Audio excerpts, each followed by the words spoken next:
Testing, check, check, 1, 2, 3.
Hello, and welcome to the Ninja Robot Studio LLC stream, where I play video games and VR experiences and talk through them from a UX designer's perspective.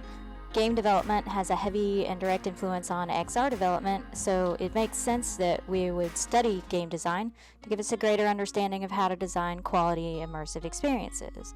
And the plan is to have all of you in chat participate, and that way we can learn together.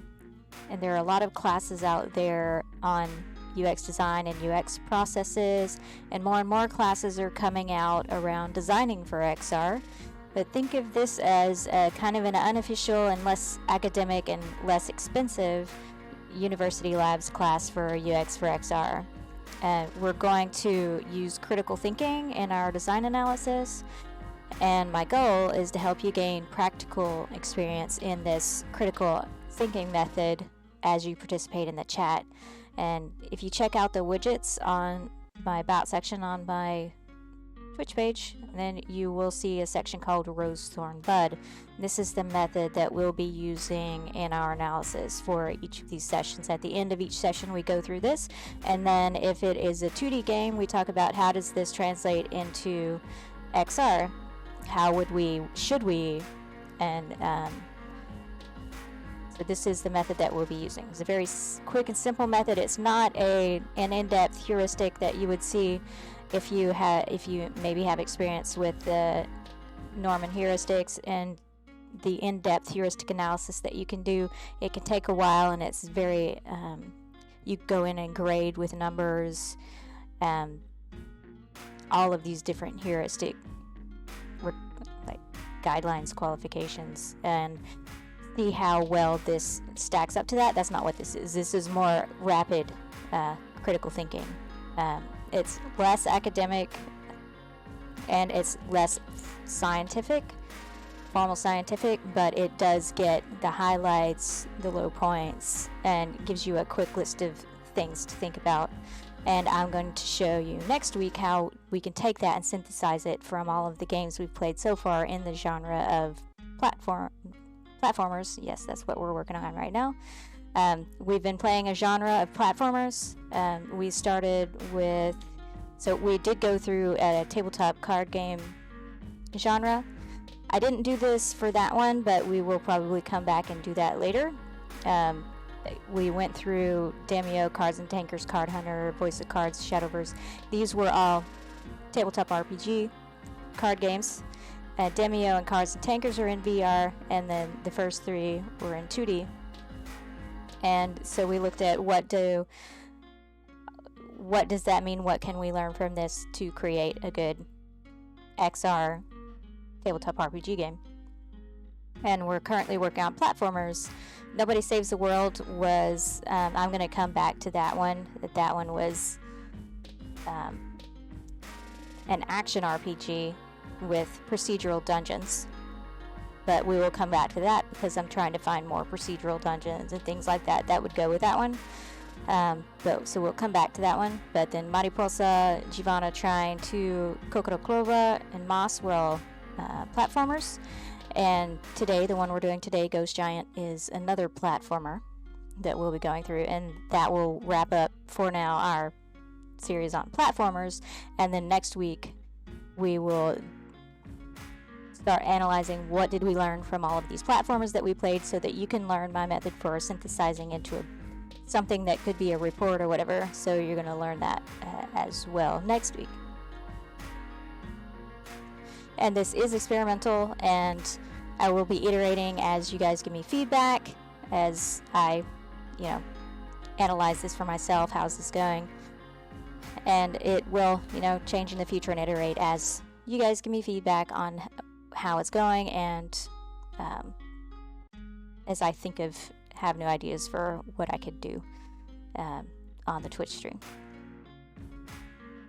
And one of the books that we use, so of course I write the UX for XR toolkit.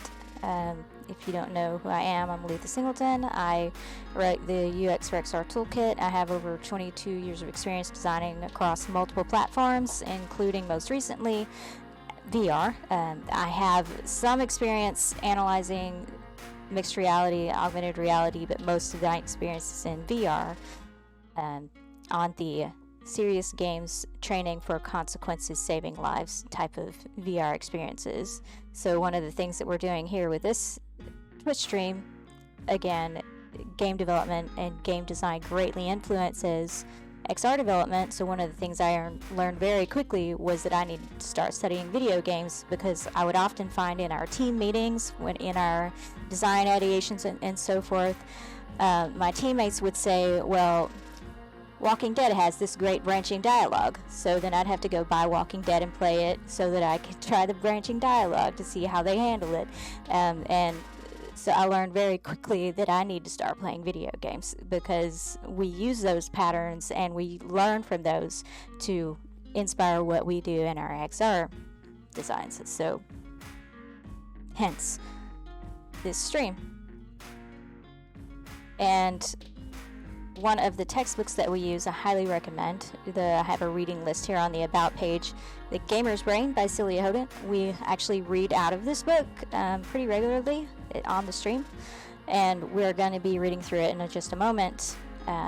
She just recently wrote a new book called Psychology of Game Design. This one, The Psychology of Video Games. And I do not have it yet. It's on my wish list. But I am sure it's just as awesome as her original book, Gamer's Brain. She is a UX designer for games. She worked on Fortnite, and she worked with, I think it was Epic, where she worked. And she's worked at other places as a UX designer for gaming, so she has a lot of experience and knowledge, and we are learning from her on actual video game design and XR video game design, which can still influence all of Europe, because I was in the Enterprise serious games, and we still used Beta Remotal, we used Walking Dead, we used all kinds of Fire Emblem Three Houses, all kinds of inspiration to get our design patterns that we created for our serious games XR experiences. So it is very much worth it to study video games for yourself for your inspiration. And then another book that is on the recommended reading list is the VR book by Jason Gerald. He's a doctorate. And this is much more academic book. It's a thick textbook. And I highly recommend it. I've learned a ton from it. I haven't finished reading it still. I've had it since, 2017. And I still haven't finished reading it. 2018, 2017, I'm not sure. But I highly recommend it. You can learn a lot from it. It does cost more than the Gamer's Brain, though, and that new book actually that she just came out with costs less than both of them, but I do highly recommend all of those books. Again, I haven't been able to read her new one, but I'm sure it's still good.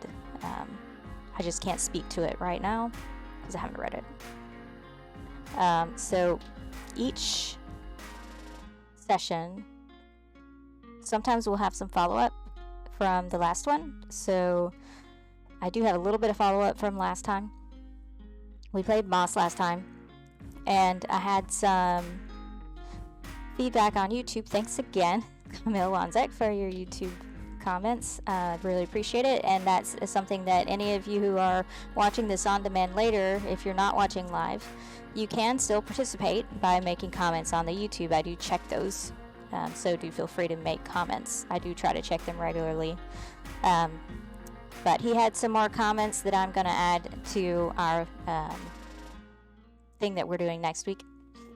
But out of that comment, it made me think I need to see if a new install or a demo of Moss will show me how to turn the pages. I'm not sure how I learned how to do that. I can't remember because it's been a while and I've already played through it, and it seems to me that in Moss some things they'll only play the how-to once and then it's gone because it assumes you've already played it so you remember, which isn't exactly a great design pattern. Because again, I don't play it all the time, and so I'll put it down and I'll come back to it, and that means maybe I've forgotten how to interact with something, so maybe you need to remind me how to interact with something. And they do have some great I love it. You can watch the video from last week on YouTube or here on Twitch. I think it might still be there. They only stay up for a week on Twitch, but you can catch all of them on YouTube. That they do have some great patterns to learn from, including NPC behaviors to help you learn how to play the game. But there are some things that could still be improved, and the tooltips are one of them for reminding you of how to do something if you haven't played the game in a while. But I think that when I was playing it, the way that the platform is set up, and you'll see it here with the one we're playing today as well, that this is not your large play space where you move around and stuff. You're set in one place, like I am here at this table that you can't see, and you just reach out and do things. So you're in very close proximity to the book that is at the beginning of the very opening scene, where how you activate the game, how you initiate the start of it, is you turn a page in a book, and you're in very close proximity, and there's a controller haptic feedback whenever you get in proximity to the page to turn it, or anything that you can interact with. There's a haptic feedback when you get close to it. You're already in close proximity to the book, so if you move at all, if you move your arms at all, you're gonna hit the book and you're gonna feel the haptics. So then at that point it's just a matter of, okay, how do I interact with it? And I can't remember on Quest, because this is a cross-platform game, I can't remember on the Quest if it's the grip button or the trigger button. It might be the trigger button, I don't remember. But I think they're using the mental models for how you're used to grabbing things in, but I'm not quite sure. So that's what I would have to go back and check. And so that's my next step that I've added to the things, is I need to just go check this. I have a demo CD that came with the PlayStation that has Moss on it. I can just use that instead of uninstalling or reinstalling Moss to the actual game, because I don't want to lose all my progress. So I can just try that demo CD and see what happens there. But thanks again for that comment. I appreciate it. And every week before we go through our game, we remind ourselves of some basics about gaming UX. We have been going through gaming UX misconceptions that are common in the gaming industry. They're common in any industry, but they are still even more prominent in the gaming industry because UX is still relatively new to that industry, surprisingly. So a lot of game design teams don't have gaming UX practitioners on their teams, unless they're big houses. The big houses usually do. But this is Gamer's Brain by Celia Hodent, and she talks about common gaming UX misconceptions from her book. And the number one misconception is that UX will distort the design intents and make the game easier, and that's if they're a good UX designer who understands the appeal of games and understands the target users, then they will be a good ally and not distort the design intent to make it easier. Let me see, there was a good highlight. The whole point of UX is precisely to help developers accomplish their vision, certainly not to distort the design intent. And one of the examples that she had given, let me see if I can find one of the examples. Okay, let's see.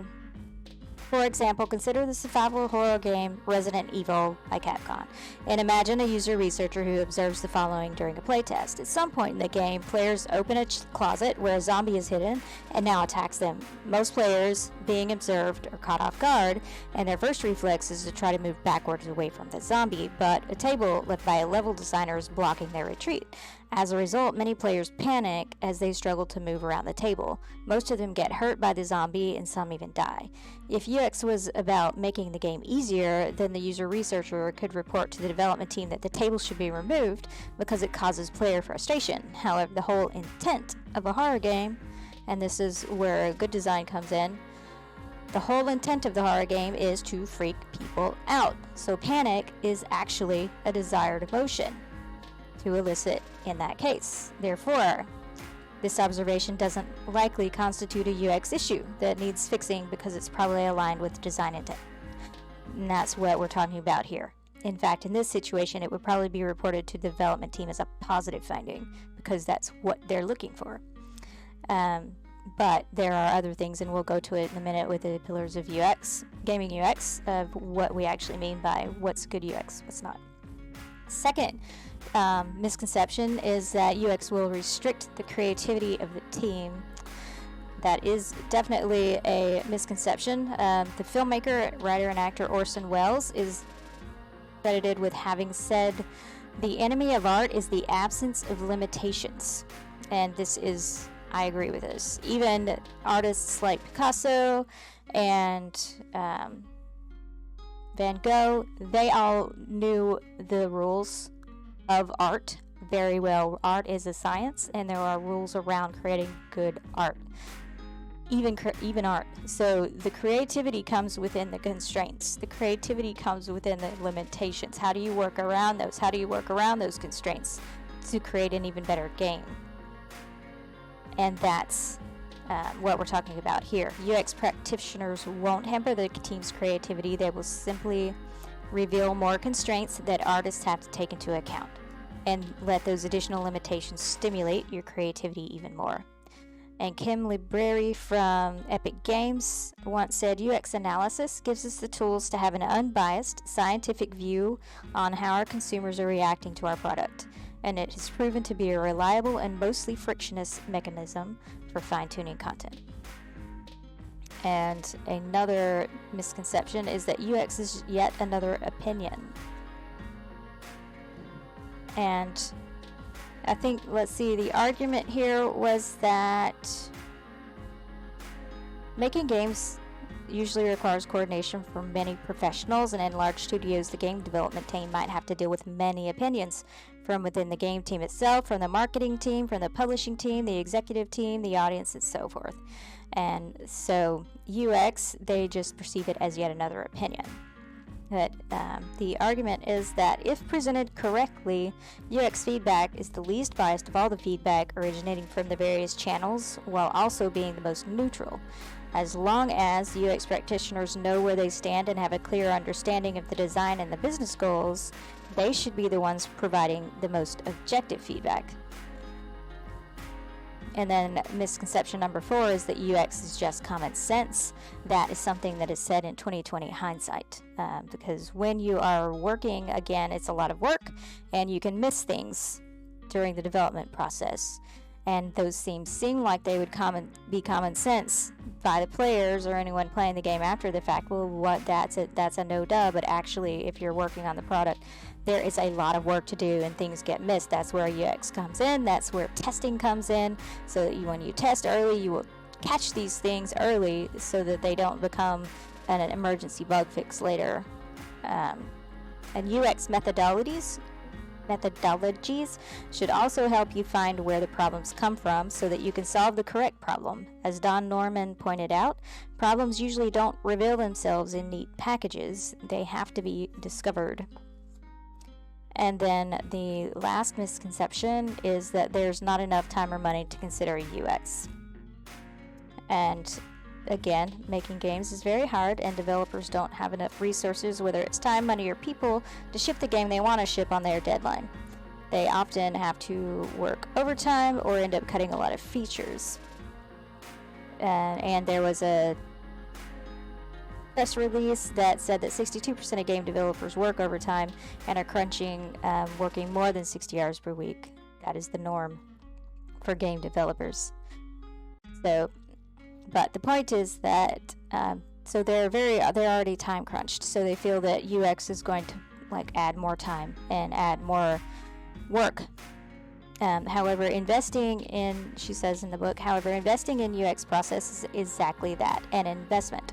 Shipping a game with critical UX issues could end up being extremely damaging to your game, especially given that your audience can choose to spend their time and money on many other games that are now on the market competing with yours.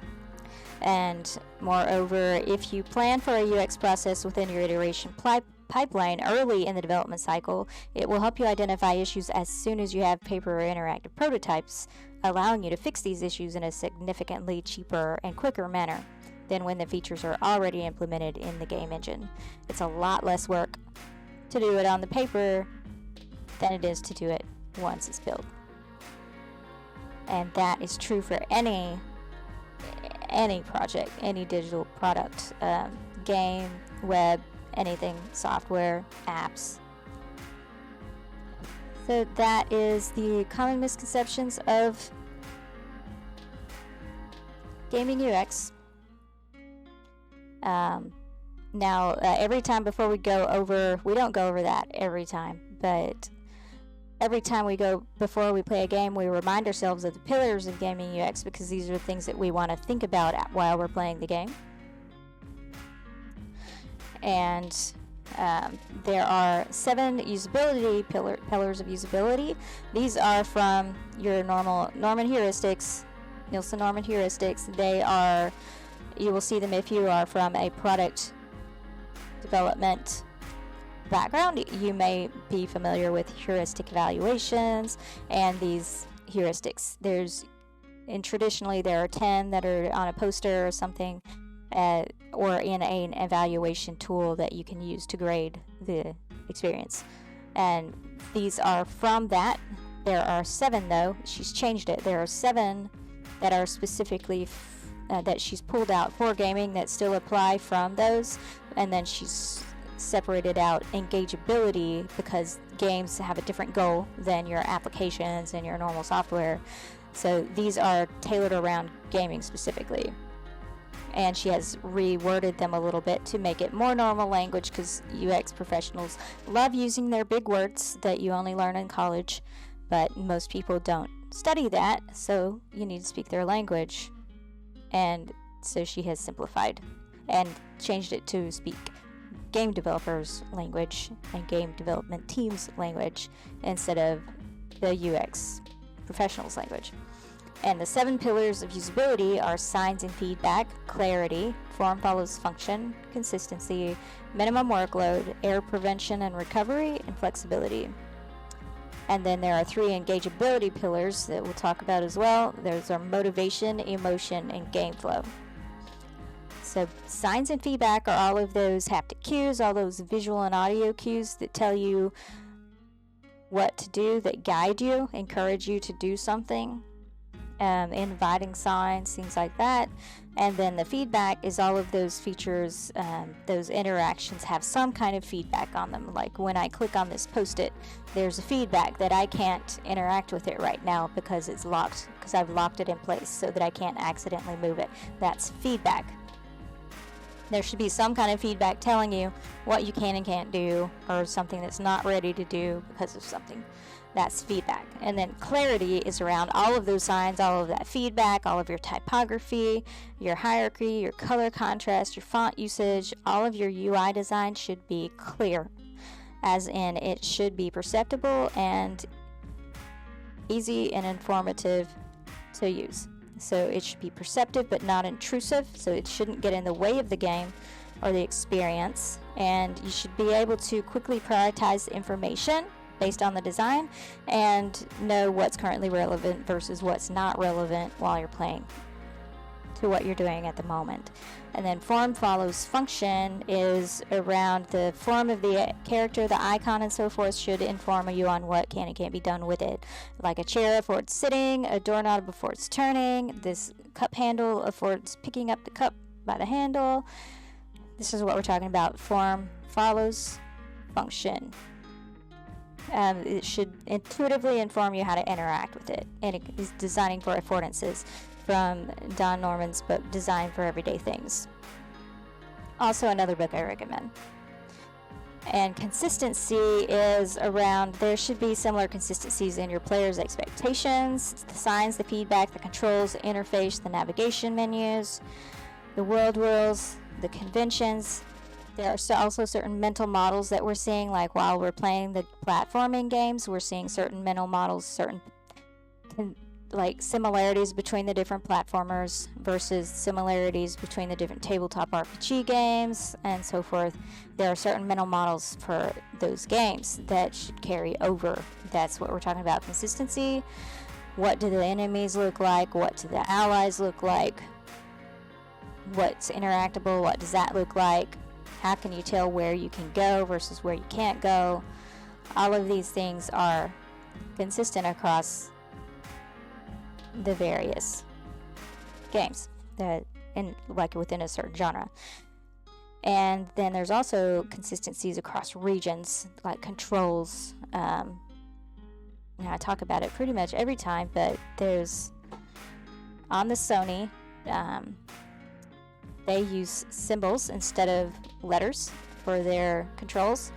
And in America, the X is for selecting and the O is for going back out of menus and stuff like that.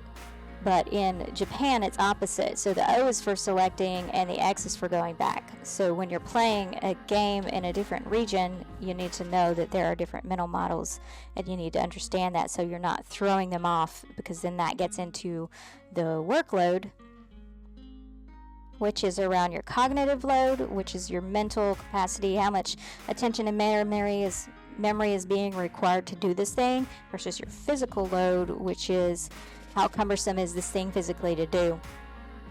How many button clicks are needed, is the thing that they're always doing at one point on the opposite end of the screen of what they just did.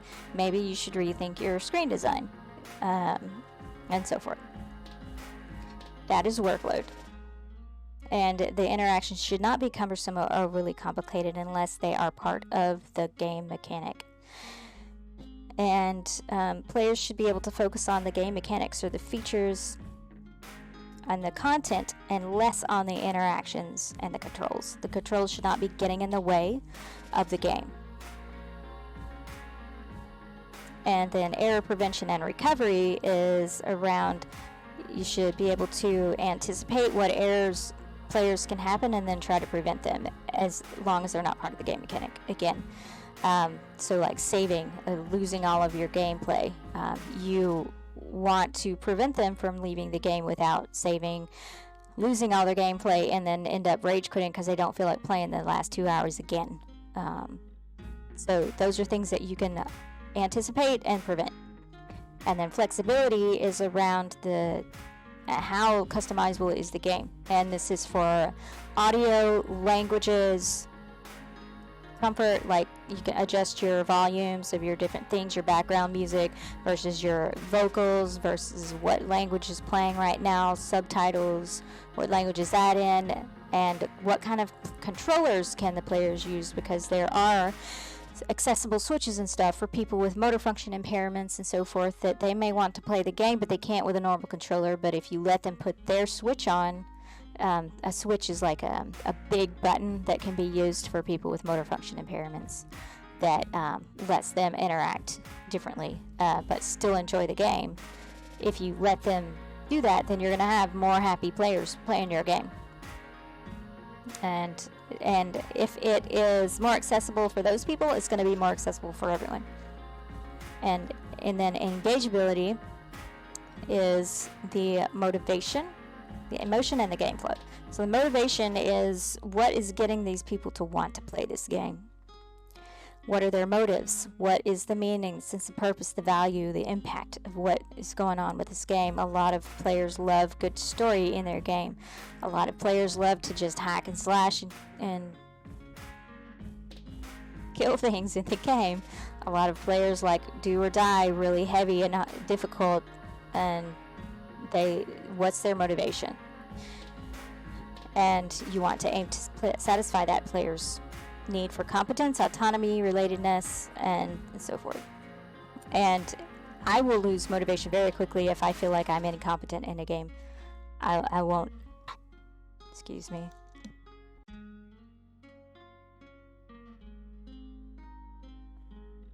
This is the most I talk, so my throat's hurting. So I don't talk a lot usually. I will lose motivation if I feel like I'm bad at the game, and so then I stop playing the game. So and that goes into your next, what would keep me playing that? What would motivate me to continue playing that and try to get competent?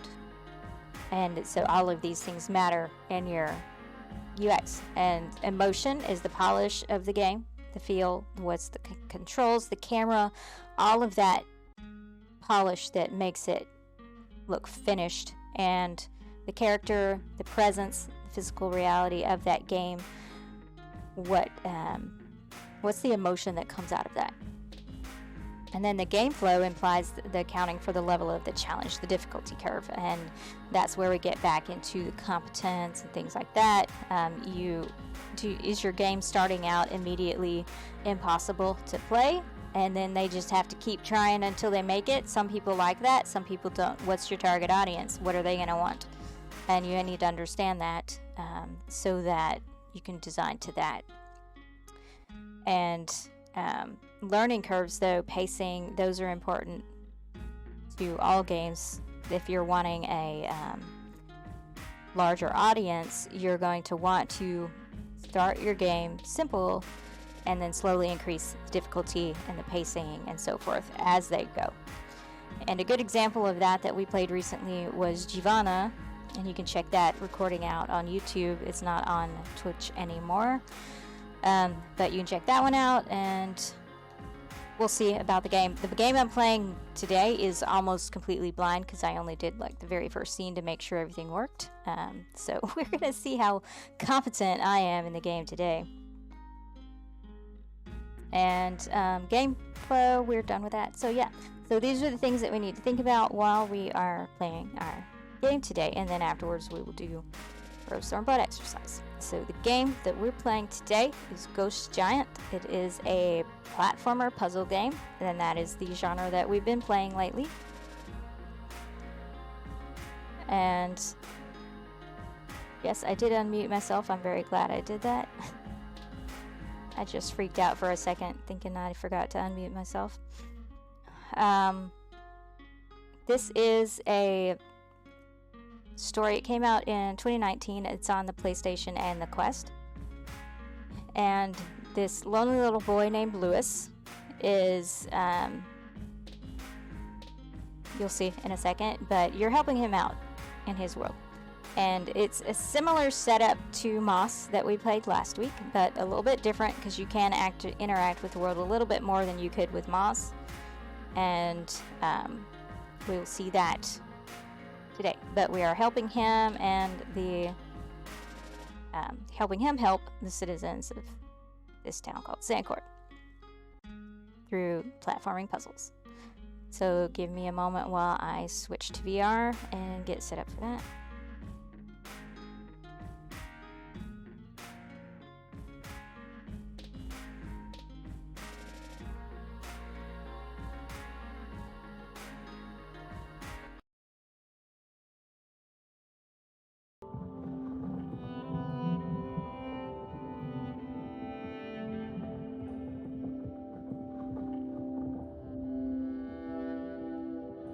And I won't be able to see the chat if anyone posts in chat because I haven't figured out how to set that up for PlayStation because it's a completely different machine. So sorry, I won't be able to see any comments if you make any in the chat.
Okay, and you saw how long that took me to set up. This is why you want to give the player control over when the game starts and stops, because they could still be setting up and getting everything situated, and you don't want them to miss anything important while they're getting set up. So you let them have control over when the game starts and when the game stops.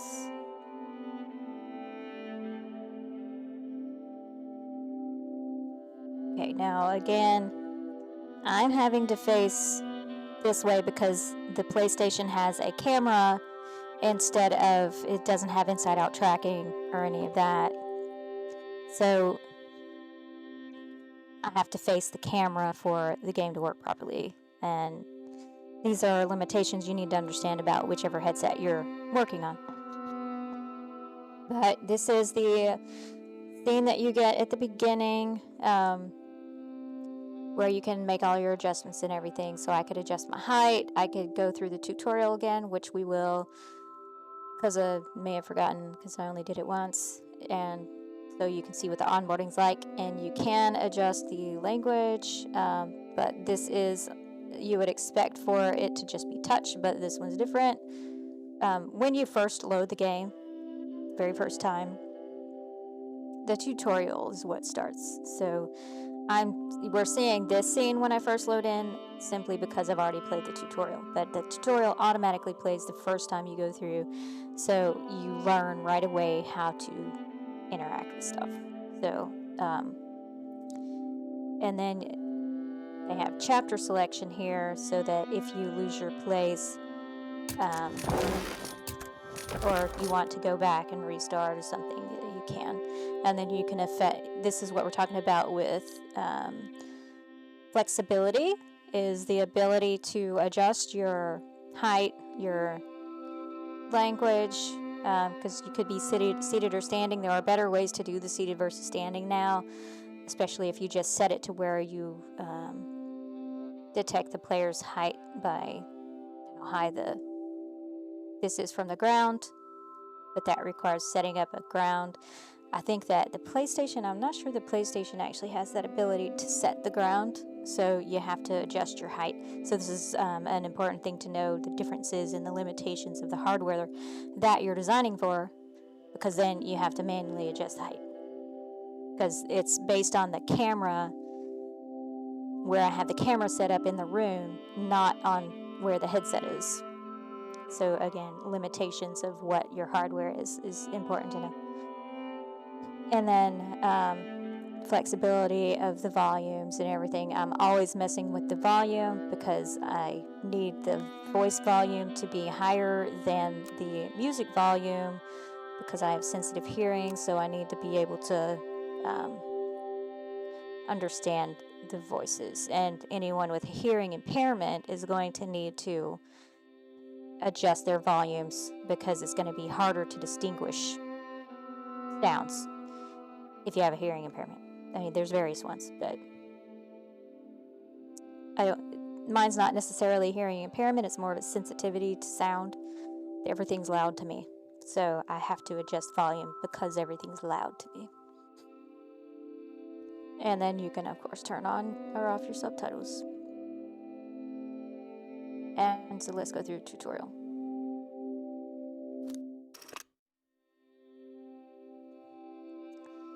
Press and hold the start button on your controller to recenter your position. That's what I couldn't remember how to do. Okay.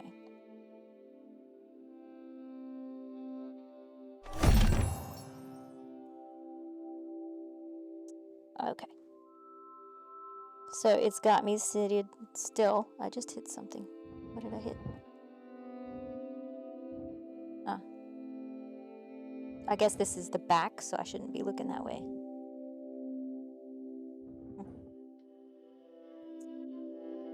And it's telling me how to touch the button.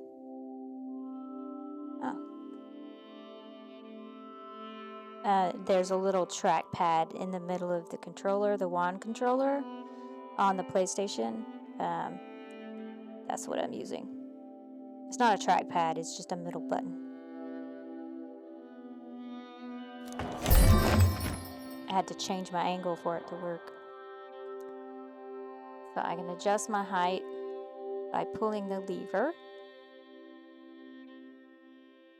And so the grip is the trigger button.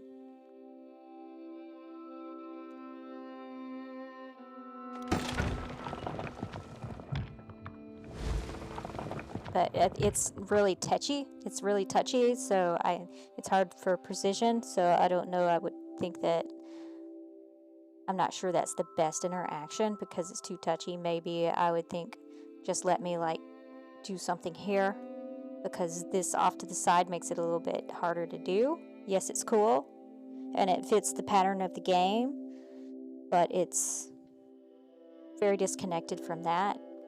So I'd rather it be something up here than over here to the side. Press the button. Okay, you can change your direction by pressing the cross and circle buttons. The cross and circle buttons. Okay. Look down at your feet to see your current direction. Okay.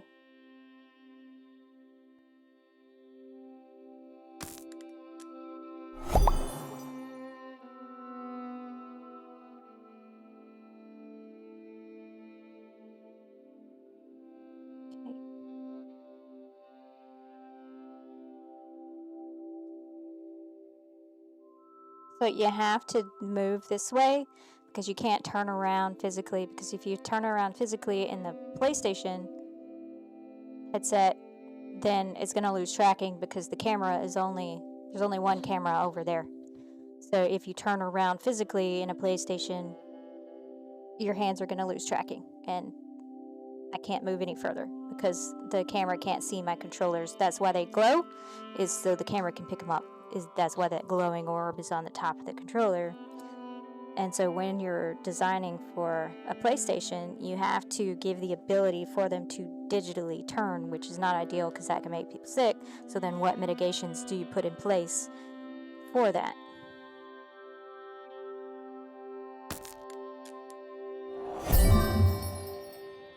Okay.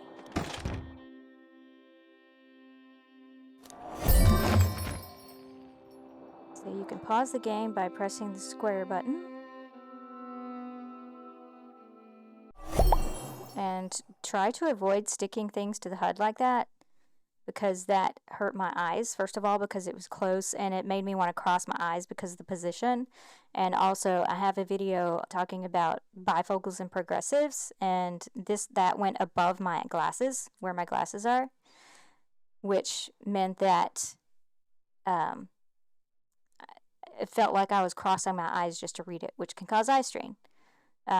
And if it's above my glasses, then I can't see it anyway because I'm blind without my glasses. I can't see anything. So you want to think about the positioning of things. Don't stick them to the HUD. And what I mean by sticking to the HUD is when I turned my head, it followed me like it was stuck there. And so you don't want to do that. You want to leave stuff out in space and at a distance to reduce eye strain.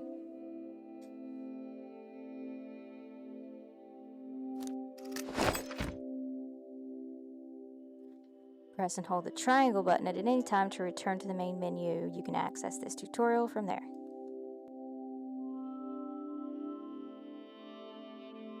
Press and hold. Okay. My problem is that I don't remember which button's what on the wand. But I guess my head face is small enough that I can peek underneath my controller to see it, but that's breaking immersion by doing that. So what would be a better way of doing that? Because I don't use the wands enough to remember the position of the buttons because it's not in the same pattern as it is on, well, I guess it is if you tilt it. It's in the same pattern, but maybe if I can remember to tilt it, it'll be in the same pattern. That's weird. Okay, so let's start the game.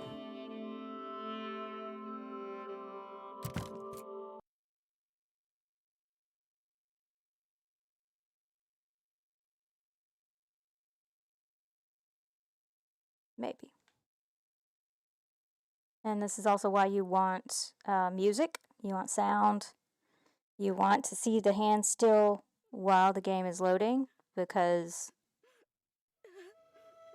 I'm wondering if it broke.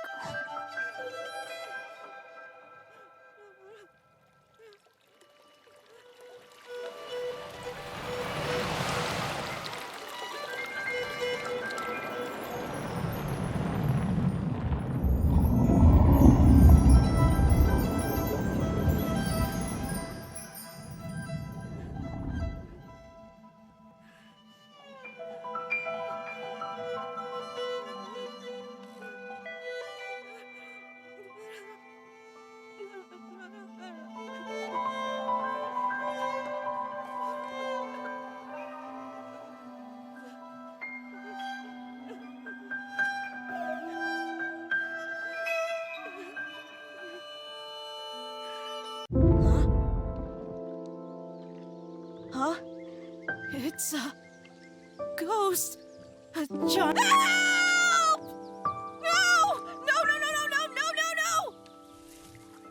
Please don't hurt me!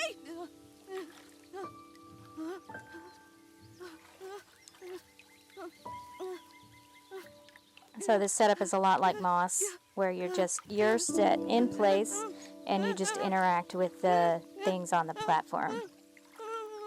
I'm gonna use the trigger button to grab this little plant.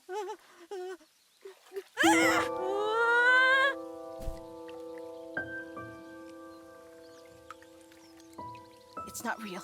You were fishing, and then you fell asleep, and this is just a dream, Louis. A very, very realistic dream. Like that time you thought your pillow was a giant marshmallow, but then you started chewing on it and woke up with down in your mouth. It's just like that. And you're going to wake up soon, and everything's going to be okay. Just calm down, Louis. It's not real.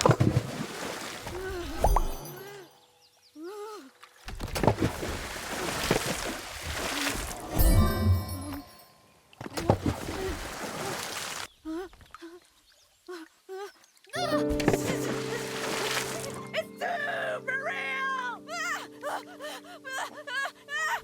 Leave me alone! I need to change the position because this is. Come on, Louis. I won't find you here. Come on. And I forgot how to do that. Don't panic. Don't panic. Okay. Don't panic. Don't panic. Don't panic. What's it waiting for? What's it waiting for? Am I? Whoa. Oh no no no no no no no. This really seems like it's gonna fall. What is it? This is kind of alarming. No no no no no no no! Please! Try Help! it. Please hurry! Fix it. Help! Why is this happening to me?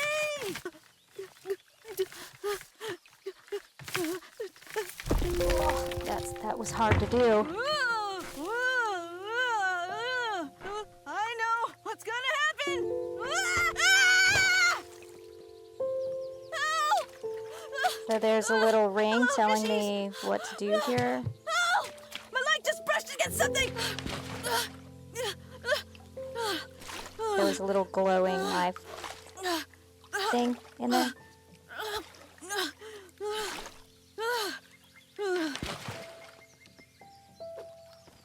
Okay. Okay. You're fine. You're fine, Louis. And the treehouse too. No, no, no, no, no, no, no, no. Oh, well, that just happened.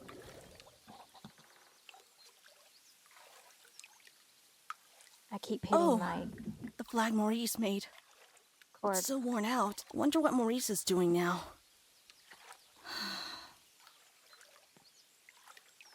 So I got distracted by something external and I missed the story. because I was kept hitting my cord that is on my headset so that you can hear me.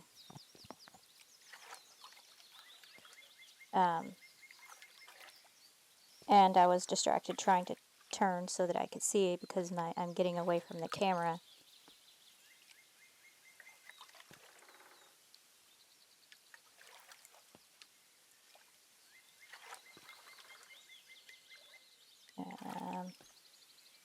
Oh, you're still here, and you're still huge. So the point didn't work that time, but I had to grab him.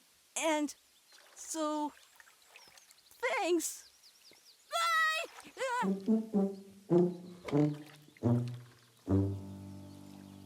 Okay, so that sign's glowing now, so it says maybe push it.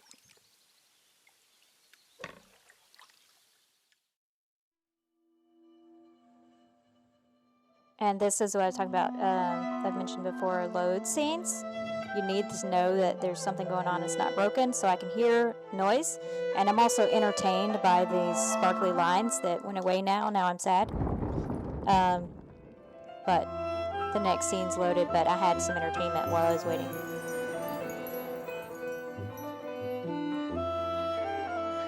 Okay, let's get to it. This field won't clear itself.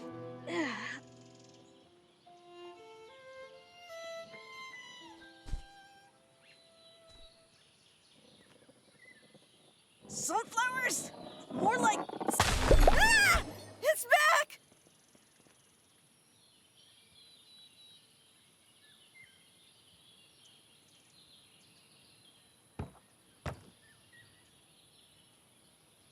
I don't want to destroy everything. Is it... picking the wilted flowers? Okay, I'll keep doing that. Great.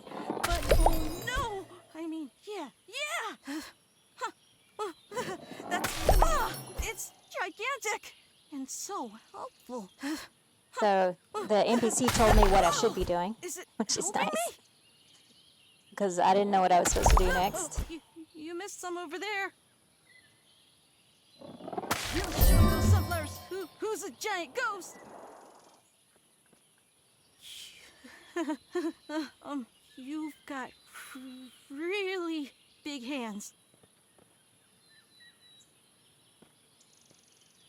Thank you, but why are you helping me? I'm sorry I panicked. I've never seen anyone like you before. Who are you? Oh dear, someone's coming. Hurry up and hide! Come on, quick, hide somewhere! I feel like this hand's losing track. No, not there! Find a tree or something! Forget it. Madame Lefebvre, don't be scared. It isn't dangerous.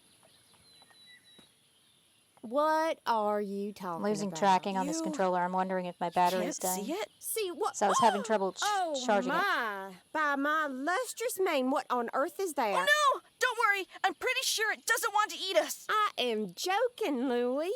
What's the matter with you? You look like you've seen a ghost. Here you are, some nice and tender asparagus. Thank you. Mom will be so pleased. Where is she, by the way? Mom? By the lake. Fishing. Yeah. Tell her we need to talk about that bill later. The bill. Of course. Don't forget. See you later, Louie. Bye, Madame Lefebvre. Huh. She didn't really see you. Oh, I know that thing about my mom wasn't entirely true, but... anyhow. My name is Louis. What's your name? Do you have a name? It's okay. You don't have to talk. I actually was a late talker. My mom told me so. I was completely quiet, and then one day, out of the blue, I said, So wait. Potato! How do you pause? That's kind of weird. Okay. It's like, wait, which button pauses? I can't stop to talk because I can't pause, but at least they give you the option to pause. That's one of the things. You want them to be able to stop and start when they need to, because things can happen, life can happen, and and you don't want them to miss the game. So how can you let them stop and pick up where they left off? And so they do it by letting you pause the game because they don't provide manual progression of the dialogue. I usually say let the players manually progress the dialogue because they need more time to. It could be that they have a different language as their first language, and so it's going to take them more time to process what's being said than someone who's a native speaker. So give them the ability to progress the story as they go so that they can. So at least if they could pause, and I would in that case turn on the subtitles, and I think you have to go back out to the menu to do that. Give them the ability to start and stop and pick up and manually progress. I mean, this is a kind of a good compromise, but not ideal again because I missed stuff because I got distracted because this cable for the mic, because I don't have a remote lav mic to talk to you, and there's too much background noise to use my other mic, so this is the setup that I have to use, and so I'm wired here, and this wire keeps getting my way, and it's distracting me, so I can't pay attention to what's going on in the game because I am either distracted by that wire or I'm distracted by the fact that I have to look down to remind myself which button to push to turn myself which way so that I can see what's going on without losing tracking on the camera. So there's a lot of distraction going on, and I missed something about his mother that I don't know what the deal is with his mother. I missed it, if he said. So, again, we're missing important story because I'm not able to start and stop. And then I remembered, oh, I can pause. I didn't remember at first because there was nothing reminding me of that. I don't know how you would do that. It may be something in game. That's what a lot of games do, is they'll have reminders placed, especially in game somewhere, to remind you, yeah, you can pause and stuff, like maybe a sign or something. Does that break immersion? Does it not? If you design it to fit the diegesis of the game, maybe not. So, what are some other ways that we could remind the player? Because again, these wand controllers are not your normal PlayStation controller, which everyone has those memorized. Those buttons are memorized for people who play the PlayStation regularly. So, but the wand buttons are in a different position, so you have to stop and think which button is which slows everything down. That's cognitive load we were talking about earlier. So let me unpause. Weird, huh? And I don't remember what he was saying. Could you come closer, please? May I? May I touch you? Don't be, nervous. I'm here, dude.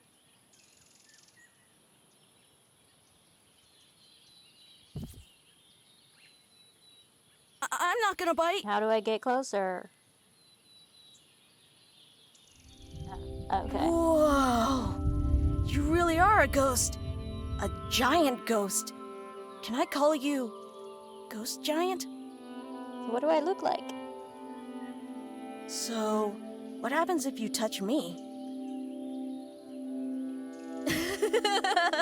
That tickles! Oh dear. I should plant the seeds before it starts to rain. The key. Where's the key? I'm sure I had it in my pocket. Oh no. Maybe I lost it by the lake. Or in the forest. Or in the house. Ugh. I always lose that thing. Feels so stupid. I'll go inside and look for it. Perhaps you could look for it here? The great quarry picker strikes again! All shiny things belong to me! Ah! Okay, I don't know how I'm supposed to get that thing. Where was I? Ah!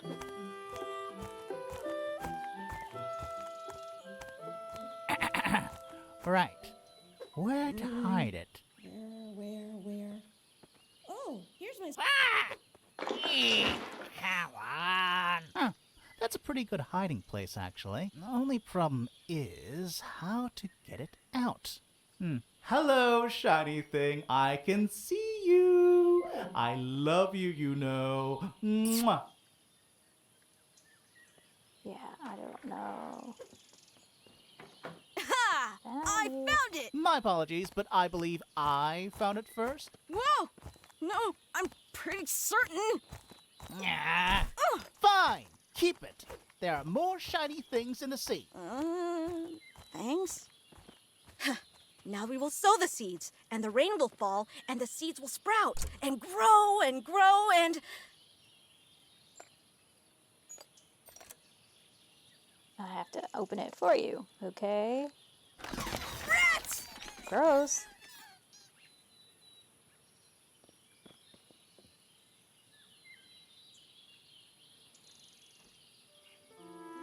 Oh, no. Oh, I guess the rats got hungry this winter. Don't panic, Louise. There must be a solution. Of course! How obvious! You must go to town and buy more sunflower seeds. I know you don't want to, and you have absolutely zero money, but it'll be fine, because you're not alone anymore, Louise. You have a giant ghost following you around and helping you, and you have no idea why. But it's a good thing, and everything will be okay. Yeah. I'm going to tell you a secret.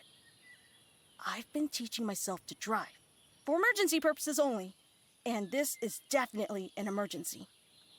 But what if someone sees me? I'll take the forest road. There's less traffic there. And I'll bring a disguise. Huh. You can poke Louis to get a hint about your current task. I need something to make me look old enough to drive a car, not too old to drive one either. If only I had a beard or a mustache. Why not both? Oh. Hello, I'm a grown-up man driving my car like I've been doing for the past 30 years of being a grown-up. That should do the trick. Come on, car. Please, come on, car. Please.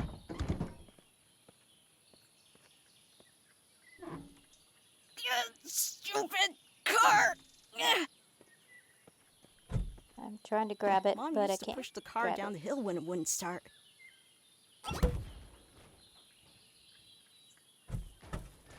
Whoa! Careful. Where am I going with it? Over here?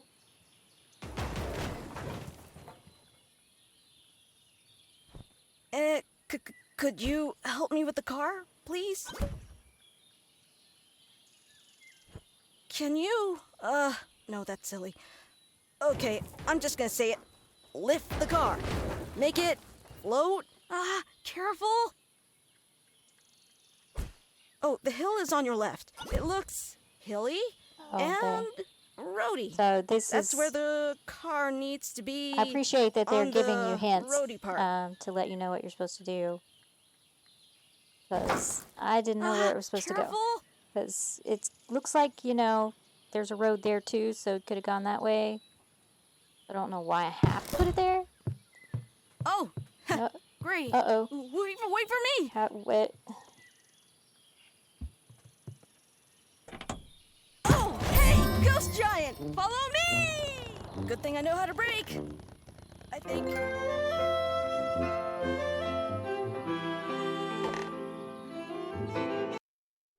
So I appreciate the hints. Yay. Get to draw again. So this is what makes a load scene more bearable. You get to draw in 360 space, little sparkly lines, and we're sad because they're gone again. And it's giving me the next scene, so I know what's going on here. So we've been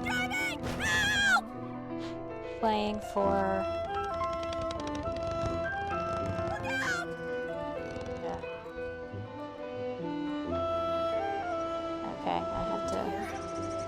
this is clear why people avoid the forest road. these somehow. You can do it! Oh, okay. Won't budge. Two. Oh dear. Oops.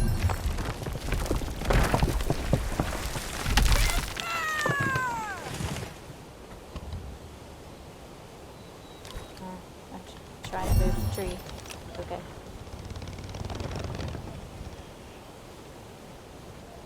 How do you tell if a tree's in love? It says, never leave me. Bad dad jokes. Yay.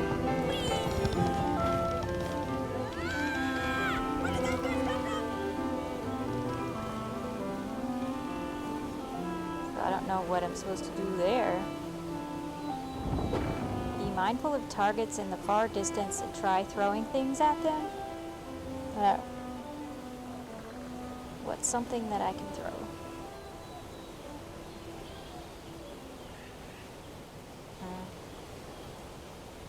Pine cone? Nope.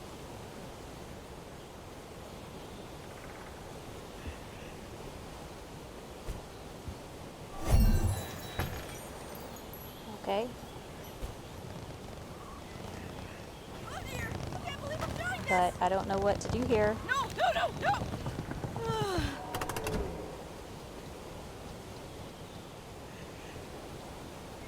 And I'm gonna lose tracking. There. Oh, now there's a lever. Wait. Oh?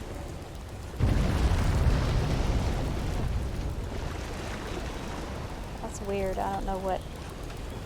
Can I raise it? Oh.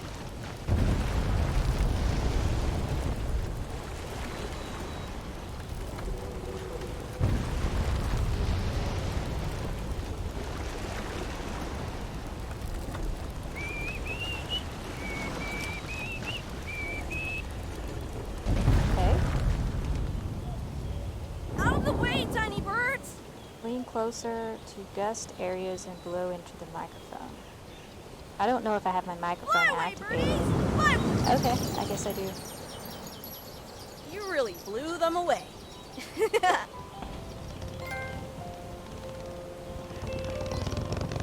Oh my goodness! This road goes ever on and on! My score. I get 0. Okay, so I think this is maybe a good place to stop. Let's see. So 1, we can play for slightly longer, and then we'll talk about Roseland Beds.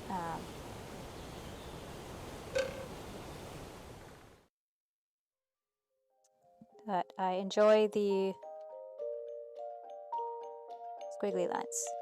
I'm not pushing any buttons. It's just whenever I move my arm, it's drawing the lines in space. And this is making a load scene. There's music and squiggly lines. This is much more bearable than having to deal with just the sparkly lines and nothing else going on, because I was kind of confused at the beginning of the game because I didn't know if it was stalled or anything.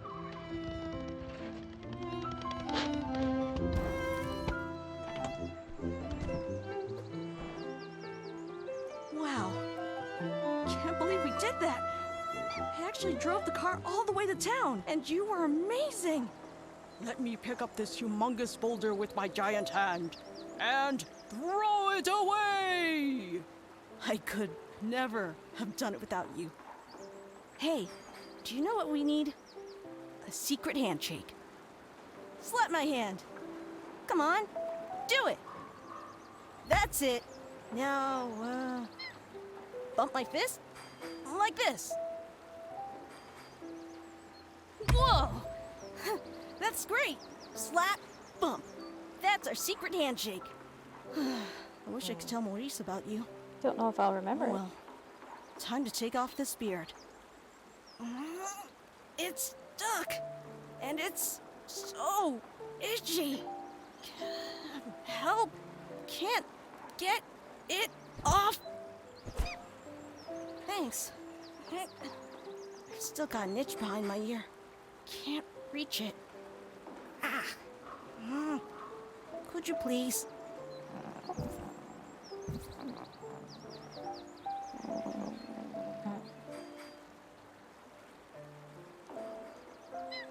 Ah. Thank you. All right. Let's go see Monsieur Tulip. I see people inside the buildings. Let's do Oh this. no, I totally missed My that. tomatoes. I just. Oh, good. Monsieur, what's cracking, I buddy? totally missed. Delicious tomatoes. They're so Sweet. good for you.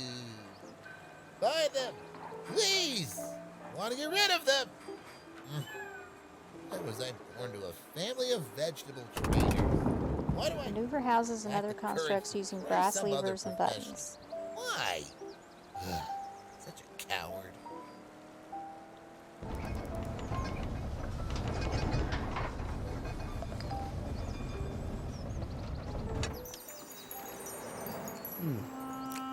A rose is a rose is a rose. I completely missed whatever was there before, as I was looking around. Are you okay, Monsieur Tulip? Yes, yes. Thank you, young man. I haven't seen you in a while, Louis. Well, Nor your mother. we've been very busy. Actually, we were just about to plant sunflowers. Louis, But then it turned out the rats had eaten all the seeds. I can't give you any more credit. But I'm sorry, my dear boy, but your mother has too many unpaid bills. Where is she, by the way? at home, she sprained her ankle, so I hitched a ride with Madame Lefebvre. Ah, Madame Lefebvre. How is she these days? Is her mane still as lustrous? I guess? Listen, Louis. I'm all out of sunflower seeds. There was a shipment due this morning, but something must have happened to it. I'd go down to the harbor, but I'm simply too busy. I'll go. I'm not sure you can do this, Louis. After all, you're just a little boy. I have a very large friend. Pardon? Nothing. I'll take care of it. I promise. Very well. Talk to the harbor master, Monsieur Cousteau. Okay, great. Thanks. Bon courage, young man.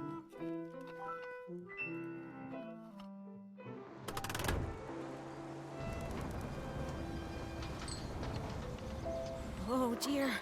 It's Madame Lefebvre. Okay. Bonjour, Monsieur I Bonbon. think, Here's your asparagus. Oh, great. Find something I can hide with. So- Hide me! What's How in a are name? your vegetables Oh. That doing? which we call a rose by any Oh, other word yeah. would smell Great. Find something I can hide with. Can I Hide have a me! look? No. delicious. No Quick, need. I need to hide inside Why something. are you covering them Something up? hollow. I'm Can't not let her see covering me. them up. I'm just Gotta hide. protecting Help. them from the sun. The sun. Something Hollow special kind that's of made tomatoes. of metal The shy and smells really kind. bad. I can't think of the word. Help. Okay. So, Quick, I need to hide inside how's something. business these days? Something hollow. something hollow. But I can't move that. What else could I move?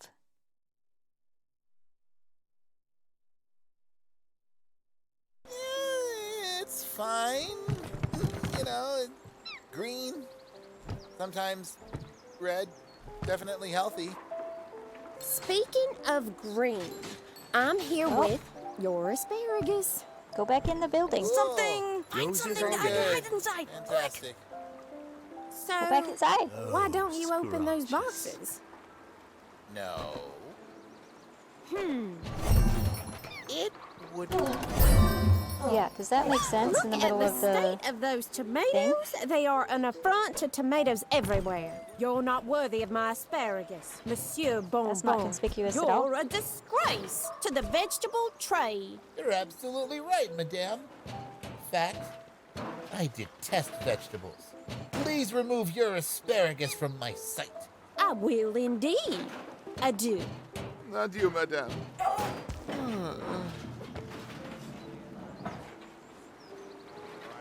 What? Louis, what are you doing here? Where's your mother? She's at the cemetery. You know how she loves tombs. But I told her about the bill, and she's definitely going to pay. Very well, then. See ya. Have a nice day. Chrysanthemum? Excuse me. Excuse me. I need to cross the bridge. Are you sure you want to do that? Yeah. Or did society put that idea in your head? We're blocking this bridge as a statement. Oh, Why? boy. Because there's no nothing wrong with true my tomatoes, art is there? in this They're town. just a bit So mushy. you won't let me through because There's you too much want conversation going on. more art? The little guy They gets look it. really Good mushy. for you, little guy. Remember, You're in love with Jim. I think I'm trying to find, She loves me not. She loves me. I found a pineapple. I don't know where I'm supposed to go with it. Is there something I'm supposed to do with it? My tomatoes can be whatever they want. Okay. Excuse me. everything has been figured out, except how to live. I dig that. That pesky old lady. There's nothing wrong with my tomatoes, is there? They're just a bit mushy. And So there's- gross. Ew. They look really Where is mushy. that supposed to be? Yeah, I don't know. They're making a statement. Everything all right? This town. Excuse me. It's so Oh, okay. bourgeois. They're all I need to find that thing that I don't know where. My tomatoes can be Big. whatever they want.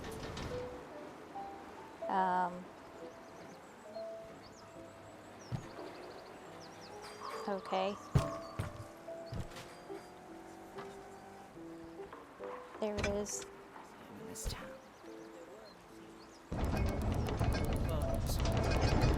That Oh, pesky I'm sick old and lady. tired of painting There's nothing landscapes. wrong with my tomatoes, But no is one there? appreciates true They're art just in a this bit godforsaken mushy. town. And gross. Instead, they Ew. pay me to paint what they can get They for look free really mushy. when they look out the window.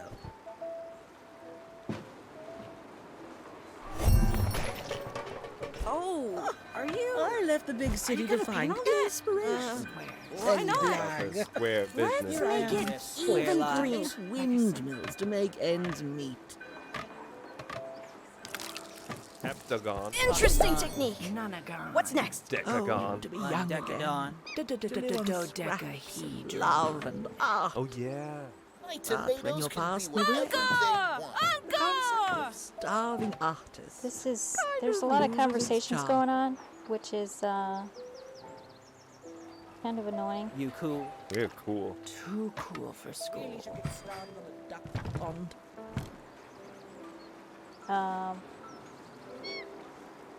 That pesky horse lady. I don't There's know what else nothing I would wrong be with my doing here. tomatoes, is there? Let's They're add just a something bit blue. Mushy. I don't see blue. And Like you. gross. Ew. Give me 5. They look really mushy. All right. I feel a poem coming on. High 5. Is it a poem Or about woo! pointlessness? Yeah. Ghost slap. All right, ghost giant. Sisyphus. I don't. Ghost slap. Rolling that rock. That's it. Rolling. Where is blue? I don't see blue. All right. Cool. I don't see blue. And And toes. Oh, yeah. My tomatoes can be whatever kind of- they want. Red.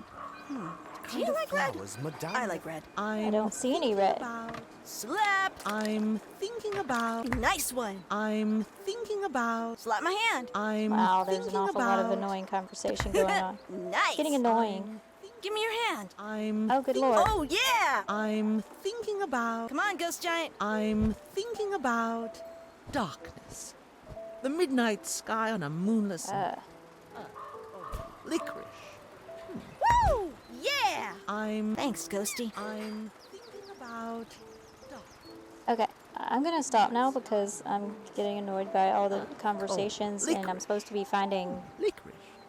Let's find some yellow. finding Like, colors, some kind of flower. but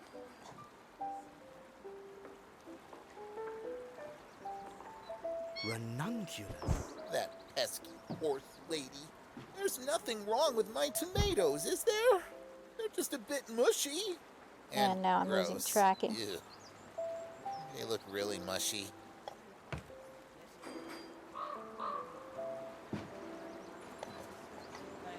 Yeah. This is where I'm losing interest in the game now, because I'm supposed to be finding something Paint yellow. something more abstract. Something that exudes love, passion, blood. Ugh. Why did I say that? I hate blood. My tomatoes can be whatever they want. So, yeah, I'm not compelled to continue right now. And I can't turn it around so they stop talking.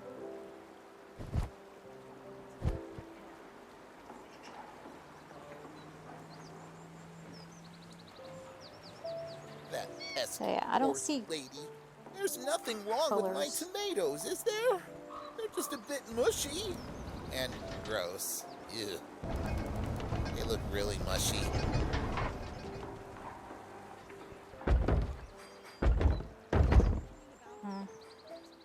The burning star Oh. up in the sky.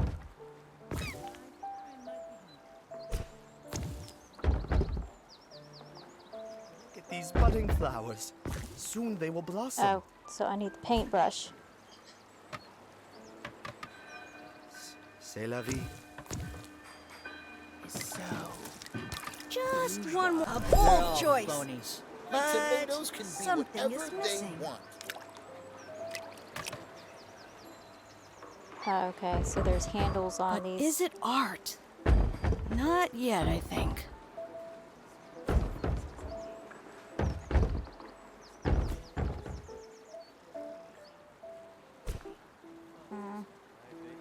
That pesky horse lady. There's nothing wrong with my tomatoes, is there? They're just a bit mushy. don't. And gross. Ew. They look really mushy. I'd like to capture the sky, the essence of it, all the shifting nuances: azure, cerulean, cobalt, indigo, sapphire, ultramarine. Oh, it's like What's in a name? That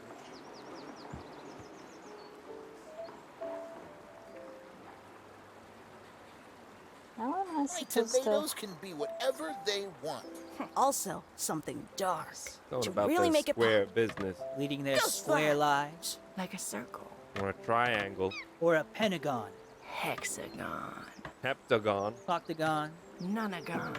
Decagon. Undecadon. How do I? Dodecahedron. Oh, yeah. That pesky Something horse blue, but I lady. can't reach that There's to get it. nothing wrong with my tomatoes, is there? They're just a bit mushy. And gross. Ew. They So, look really mushy. yeah, the midnight I don't sky on know a how to moonless get over there to get blue, Earth, cold. and I'm trying to get dark, You but I cool. can't. We're cool. Too cool for school. Teenagers are annoying. They're too cool. My tomatoes can be whatever they want. And the tomatoes. I'm tired of hearing about the tomatoes too.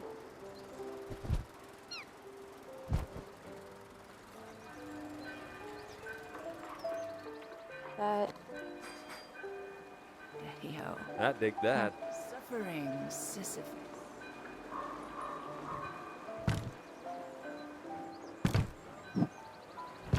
yeah, I don't know how they expect me to reach all this stuff because Then I'm. down it goes. How would you reach that? Squashing hopes. That pesky horse 'Cause it's, lady. like, There's nothing way wrong over with there. my tomatoes, is there? They're And just a then bit it's not mushy. responding to this And dark gross. Ew. They color. look really mushy. What I wouldn't give to paint something more abstract. Something that exudes love, passion, blood. Ugh. And Why did I say that? I paintbrush is hate blood. acting weird. So I don't know. My My tomatoes can be whatever they want. Hey, Jules. Yes, Odile. I can't remember. Am I in love with you this week? I think you're in love with Jim. Yeah. Okay, I'm gonna stop now because I'm kind of tired of it. We can go ahead and do the roasting. I'm thinking about give daffodils. me a minute to switch Gold, back to the burning computer. star up in the sky, sponge cake. I think I might be hungry. That pesky horse lady. There's nothing wrong with my tomatoes, is there? They're just a bit mushy. And gross. Ew. They look really mushy.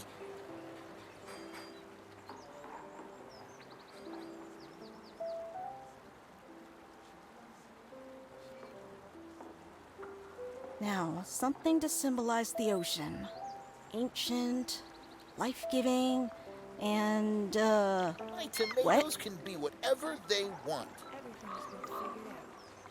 Except how to I dig that. I'd like to capture the sky, the essence of it, all the shifting nuances, azure, cerulean, cobalt, indigo, sapphire, ultramarine. Oh, it's like poetry. That pesky horse lady. There's nothing wrong with my tomatoes, is there? They're just a bit mushy. And gross. Ew. They look really mushy. They're all phonies.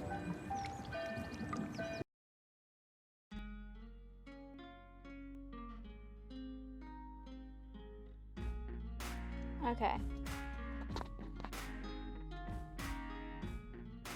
Started good, but then it got annoying. So I guess we'll talk about that. I think I go quiet when I'm annoyed. So roast thorn buds. So this is the process that we go through the after each gameplay session, and we think about, so the roses are what went well, what was a highlight, what did you like, and the thorns are what didn't go well, what was a low point, what did you not like, and then the buds are the opportunities that you see, what would you do differently next time, what follow-up questions, things like that, what are some next steps. And the benefit of doing the roses is that you want to remember the good things, that because as you are working on an experience, you can get really busy and you can forget things because you're so in the weeds, that you want to remember the good things, because while sometimes what can happen is if you don't list out the good things that you want to keep, while you're fixing the bad things, you could inadvertently remove the good things that were working. So you want to keep track of all of them. And the benefits of doing it in post-it form versus paper versus a list is that, and we'll see more of this next week, is this is a short and concise. The post-it makes you keep it short and concise, so you can't write complete sentences or it will get hard to read, especially if you're doing it in real life. That the more words you have on there, as you can see here, the more words you have on here, the smaller the font gets, the harder it is to read. So you want to keep it short and concise so that it's to the point. And this is a method to keep you from writing a dissertation when what you need is quick facts. And part of the reason that that is important at this point is that you're needing to disseminate information quickly, and if you've got a long report at this point, then people are going to be less likely to read it than they are post-its, for starters. But when you are going back to synthesize this to write something later, which might be necessary, maybe it's not. I think we are a little too in love with reports, in my opinion, when, depending on who we're talking to. If we're just talking to our team or ourselves, we don't need long reports. Notes like this are perfectly fine, and they're a time saver because you can quickly scan the information. You can quickly see what's working, what's not working, what are our next steps. That is important when you've got a lot of time on your time constraints on your hands.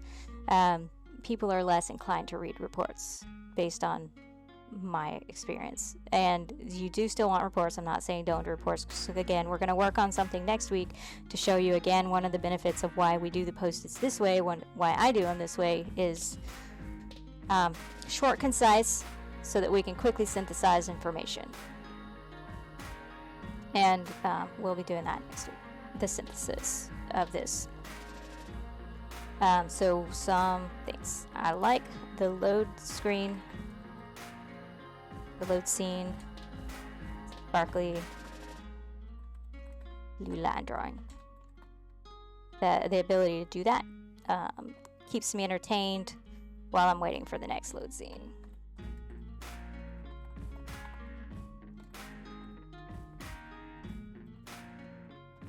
And next scene to load, which is important when you're in a headset. And let me make a list of the things that I need to include as videos in the show notes. So I've got a article on load times that you can check out. If you're a patron on the barista tier or higher, you'll get early access to a video that I'm working on right now that's going to be released this month about load times. That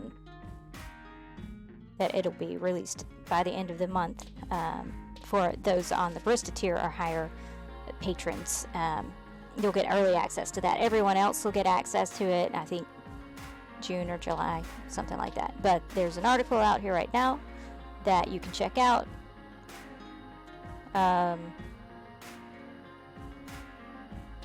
Wait, it might be May. I'm losing track of what I'm doing. No, I'm working on sound right now. Load times I've already released for early access people, and they can get it now if you're a barista or higher. You can get early access to that video, and for everyone else it'll be out in May or June. So there's the article, and then there's the early access video. And then what else did we talk about? We talked about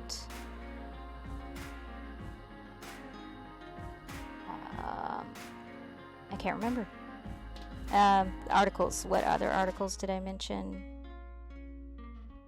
I don't remember. Maybe I'll remember later. I'll be going through the video later and I can see. But okay, so I liked that load scene, and let's see, I liked the hints. If you took too long to do, and I need to keep this in present tense. If you take too long to do something, there's hints and like blue outlines of where you're supposed to put the truck.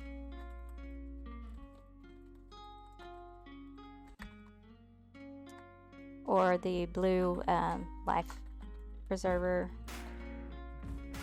lifesaver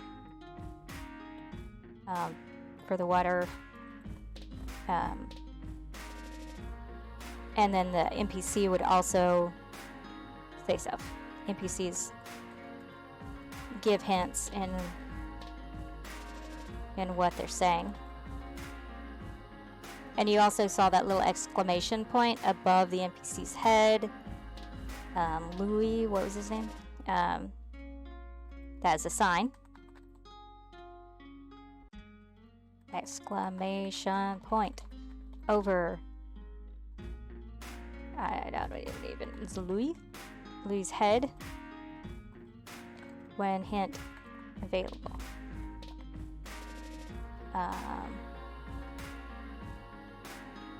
And they did have some signs, levers, things like that. There were some clear signs of grabbable things that still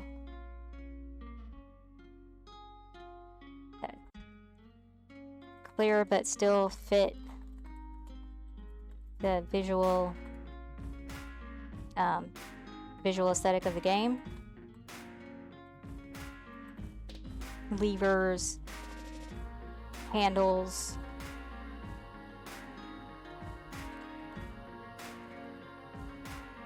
fears, things like that.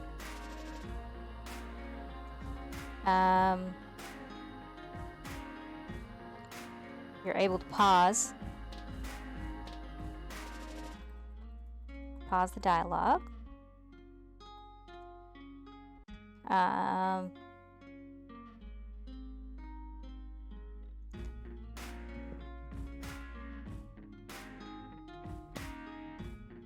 What were some other good things to see? You're able to control the start of the game, of the experience. And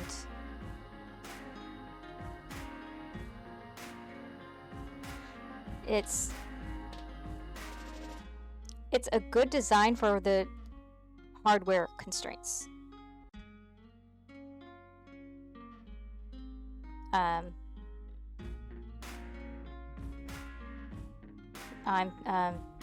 Right now we're thinking about good things, so it's a good design. Good mitigations for hardware constraints, the PS VR constraints, like the camera can only face one way, so I can't physically turn around. So what was the solution for that? You can turn the world, however, there are some thorns associated with that as well. I'm gonna move these down so I can visually associate them with stuff.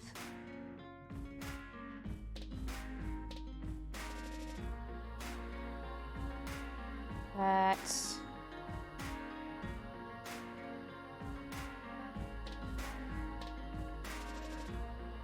see, what are some more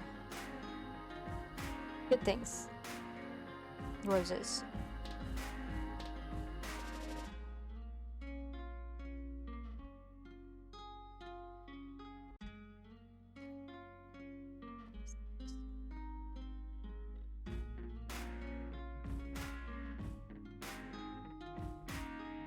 You can adjust volume and stuff.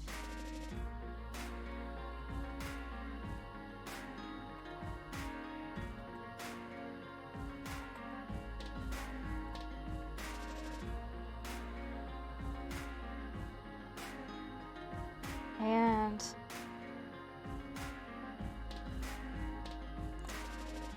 let's see, for a hint, why did it do that?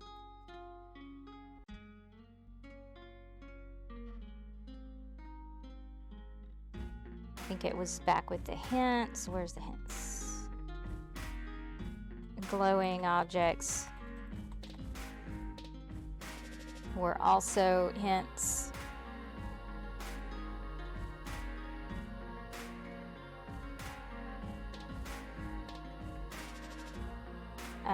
NPC, did I say NPC dialogue? Yeah, give hints in what they're saying.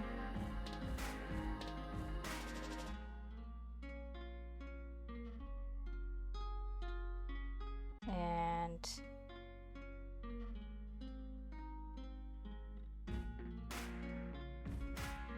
I accidentally locked all that. That is annoying.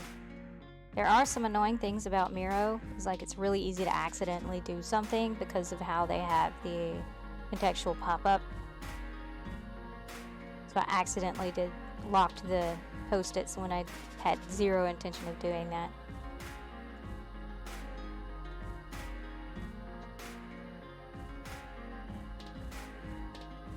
Okay, so some thorns. And if you can think of some more roses, feel free to add those to comments. If you're watching now or on demand later, just add them to the comments. And I do check the comments, so I can add that to this later if you add it to the comments. So some thorns were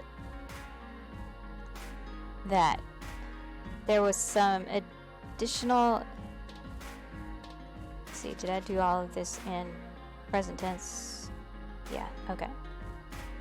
I like keeping it all in present tense because that helps me remember this is current state, not past state. It's current state. Um,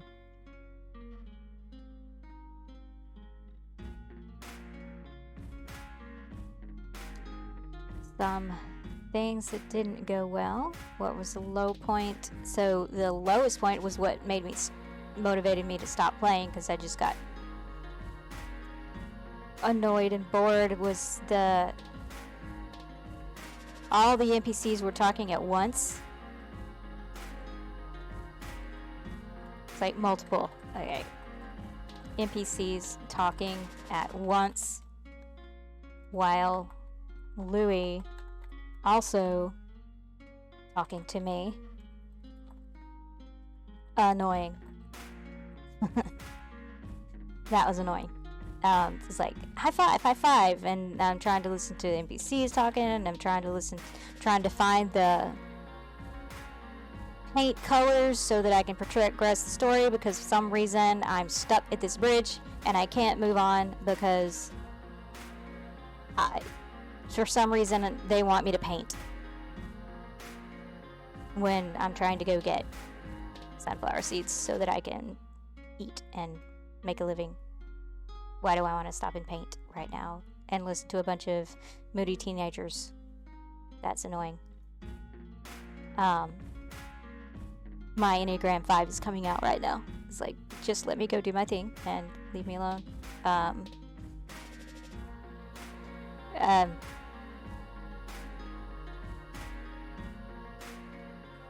Makes me want to stop playing.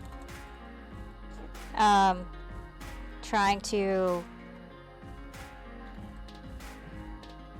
figure out what to do next, while Louis asking for high fives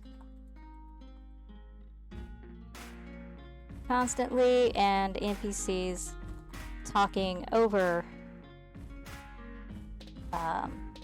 This is a long sentence.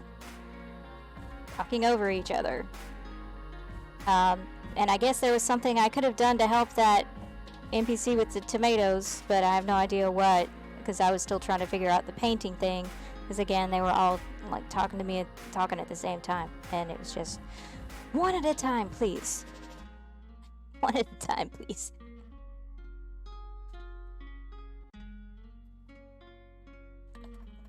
One at a time, please. Okay, what were some other things? I'm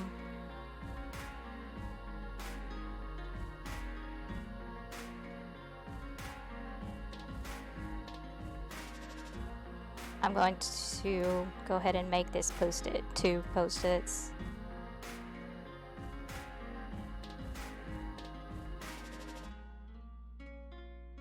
Did I already say NPCs talking over each other? Yeah, I did. Okay. And then I'll just rearrange that a little bit. Okay. Now we're good. So that's my thought. That's a more cohesive thought for later. Because you do want to think what needs to be clear, so that if I come back to this later and it's not fresh on my mind, it was still going to be clear. And you see that I group the post-its. Like, this is one thought, so I've got the post-its grouped together. This is one thought, so I have it. One thought. And these are all separate thoughts. So grouping of your post-its is also important. Just like color coding is important, and so forth when you're doing research. Research and synthesis, your color coding is important. And if you have a color blindness issue, then you would want to pick post-its that are going to be enough contrast so that you can tell which ones are which.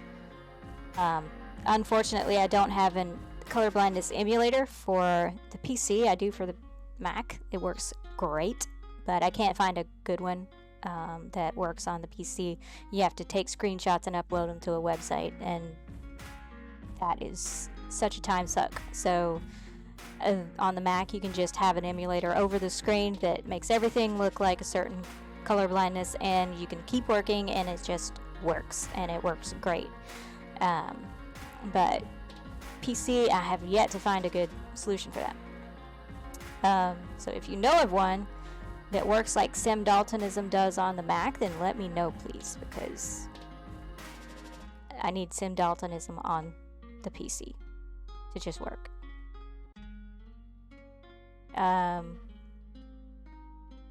What were some other low points? Low points. Things I didn't like. Okay, I definitely didn't like all the NPCs talking at once. I also was having trouble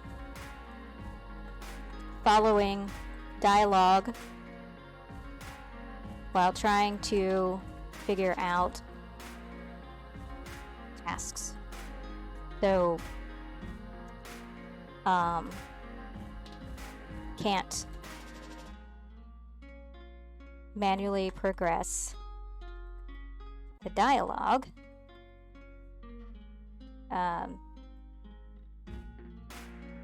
You have to pause it. You have to pause the game, but when you pause the game, you can't do anything with the game.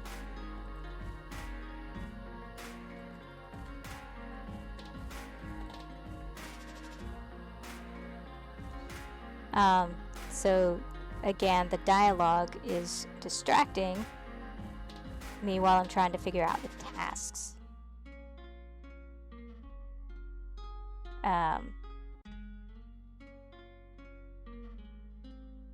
So this might have to do with my personality, I'm not sure, but it's definitely something that you would want to study.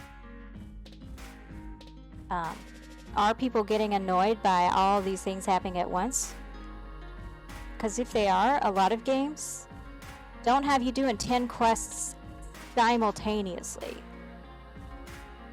Like I was trying to figure out there. They let you finish one, and then you do the next, and then you do the next. But this one had everything going on at once. And maybe it has to do with my personality. Maybe this is great for an Enneagram 7, but it's not great for an Enneagram 5. Because I need to be able to focus on this thing and finish it, and then let me continue. Don't have 10 things coming at me at once and expect me to be able to do it all at the same time. That is chaos to me and very annoying. So that's why I stopped playing. I had no intent. I just didn't want to play it anymore. And then he kept changing the colors I'm looking for. It's like, I thought you said you wanted red. Why did you say blue? And you just kept changing the color. And I guess that helps me progress, but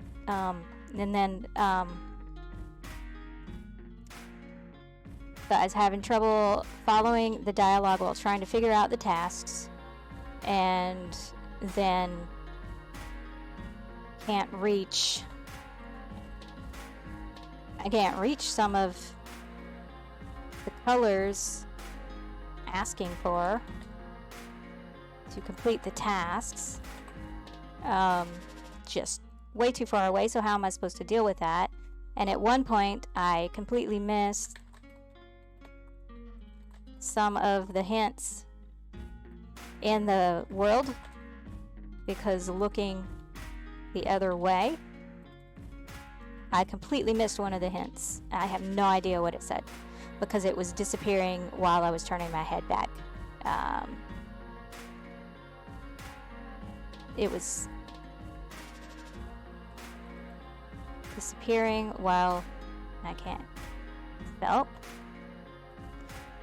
while turning head back because I was looking at the world. So there are things that we could do for that as well.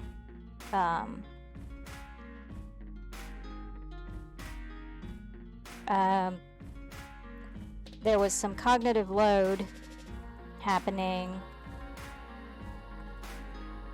with turning with which button to press to turn view while trying see.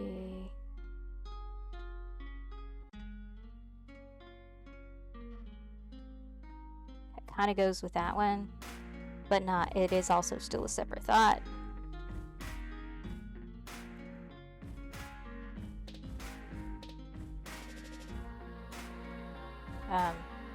Having trouble, but to turn the, because some of the things were like off here, and so I did end up physically turning, and instead of turning the world, and it wasn't always possible to turn more, which also made it a little more difficult, because then I'm having to look down and then I'll miss something that is happening because I can't manually progress things. So I'm missing half the story while I'm trying to figure out the interactions. And that's what we were talking about earlier with your workload and your clarity, error prevention, recovery. It kind of fits all of those things. There are things that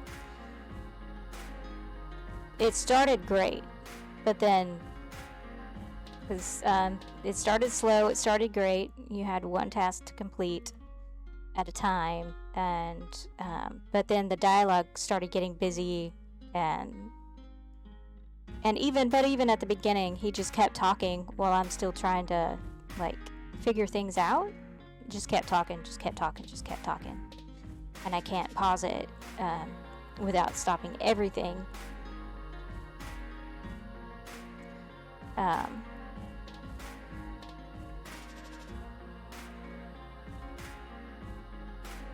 So then in the, what were some other thorns?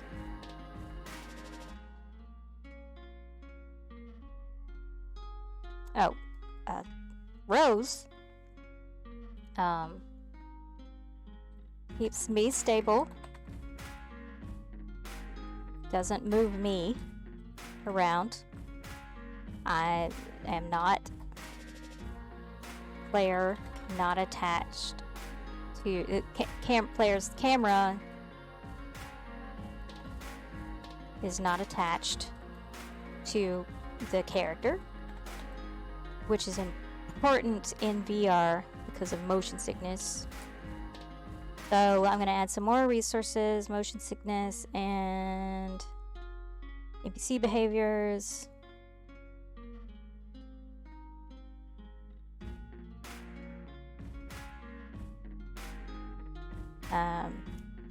Those will be added to the show notes as well.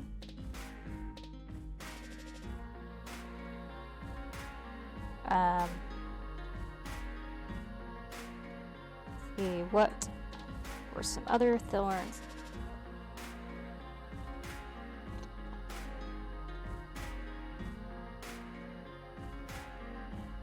This was the biggest thorn to me, was all of that going on at once.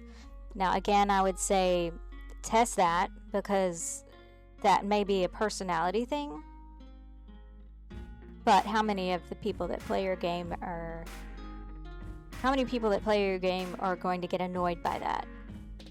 That's something to study. That's something that you would want to follow up on. Is this just an Enneagram 5 personality thing? But if so, I mean, it's still, how many Enneagram 5s are going to be in your target audience? How are you going to know that? You don't know. It could have been I don't know, maybe a 7 designed that. But if maybe I should add Enneagrams to the resources, because I keep talking about it. Enneagram 5 is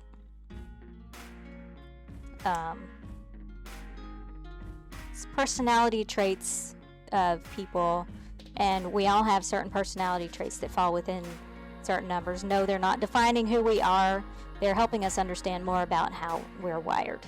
So you're not confined to a number, but because we all have each of the numbers in various levels, but understanding people's personalities and how people think and feel and react to things is very valuable as a UX professional, as a UX designer. To understand personalities is a valuable thing. and even interacting with your team members, understanding how to speak to them where they are, what matters to them, what are their core thoughts, motivations, and things. Those are things that you can learn by studying Enneagrams. And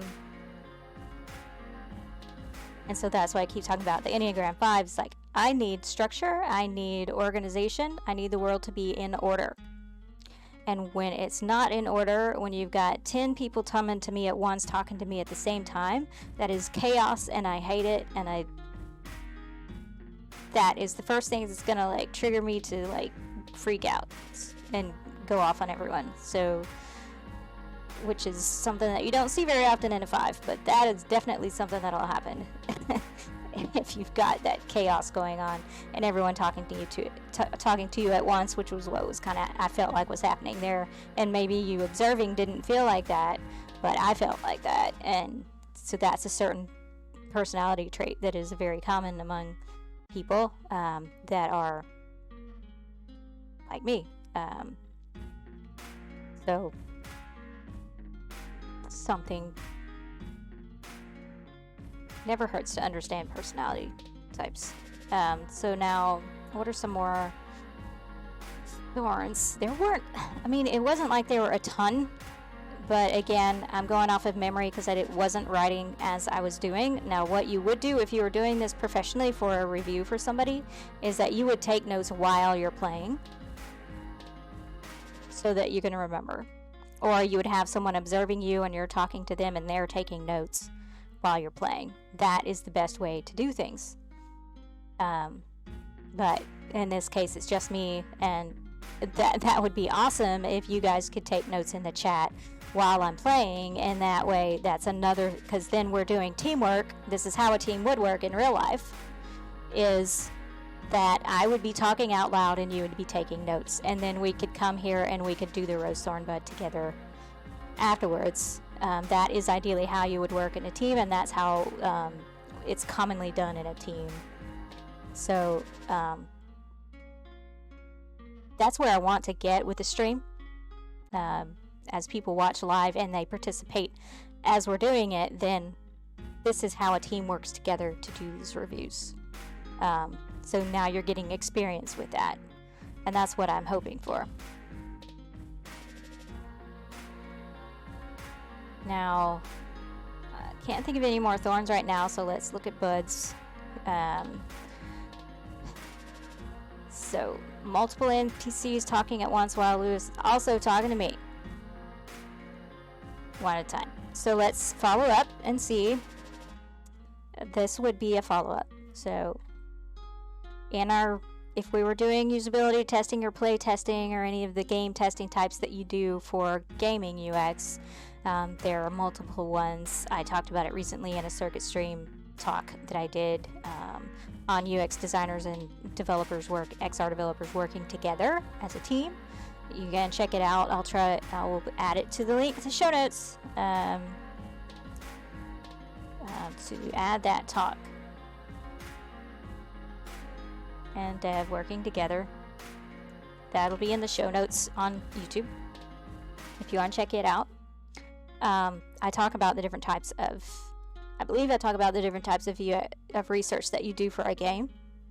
And off the top of my head, they're play testing, which is where you like play through the whole thing or most of it to see, like, you're looking at game flow, but you're also looking at usability issues. And then you do your task-based usability testing. It depends on what you're building. Are you building a game? Are you building a productivity app? Are you building a serious game that's training with consequences? Then you would decide based on that what type of usability testing you're doing. And games also have different methods because games are different than applications. Games can take 100 hours to play. That's not going to happen in a lab in a usability setting. You're going to have to do it a different way.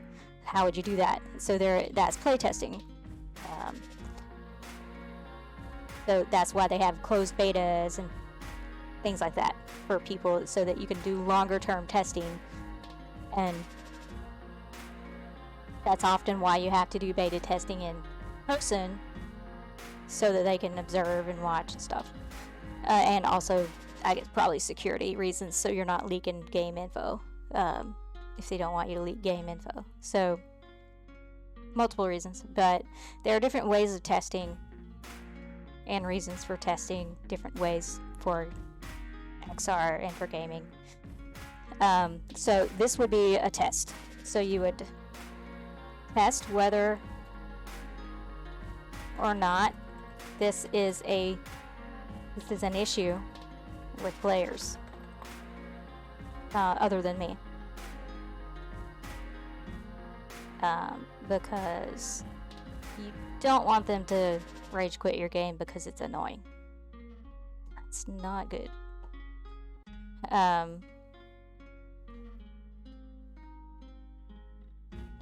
So the first follow-up before you'd make changes is to say, is this a bigger issue than just me?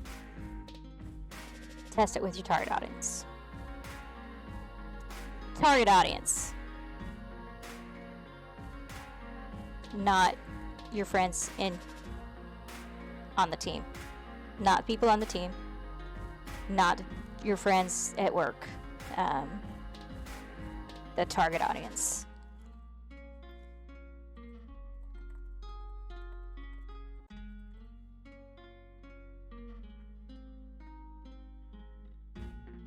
Because the target audience will be, hopefully, they will be more honest with you. And your team is going to be biased because they're already working on it. And there are things you can do, like if you don't have access to your target audience for whatever reason, because that was a common thing in my field, was because of the safety issues around that, we didn't always have access to the people.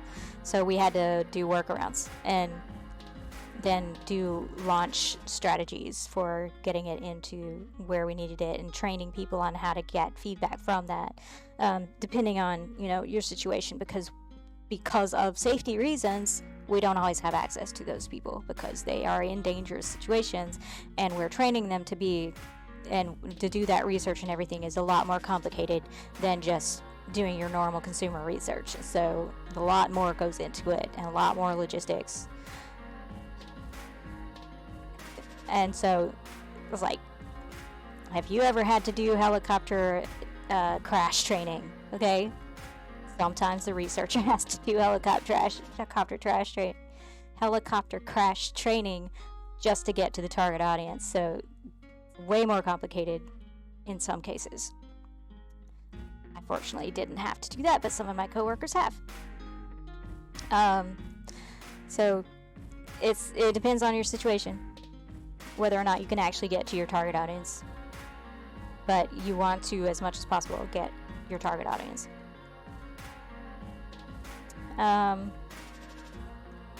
So then another potential thing, let's see. I'm gonna move that down here a little closer, and I'm gonna add another bud here is...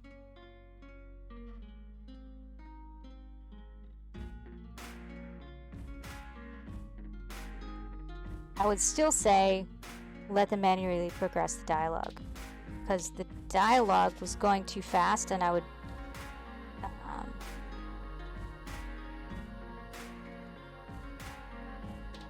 well, I mean, I guess I kind of already talked about it because I was missing dialogue while trying to figure stuff out.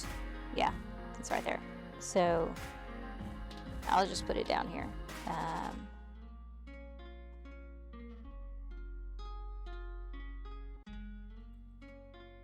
Allow manual progression of dialogue. And this is something that comes out almost every time. This is because, as you saw, I was external distractions. That was another one that I need to add. External distractions. So that'll go in the show notes as well.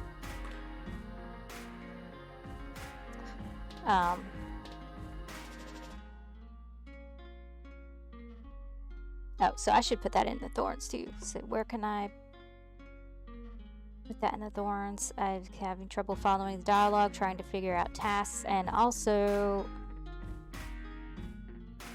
here I'm gonna yeah, if I can. And in a couple of cases, I was having trouble following dialogue.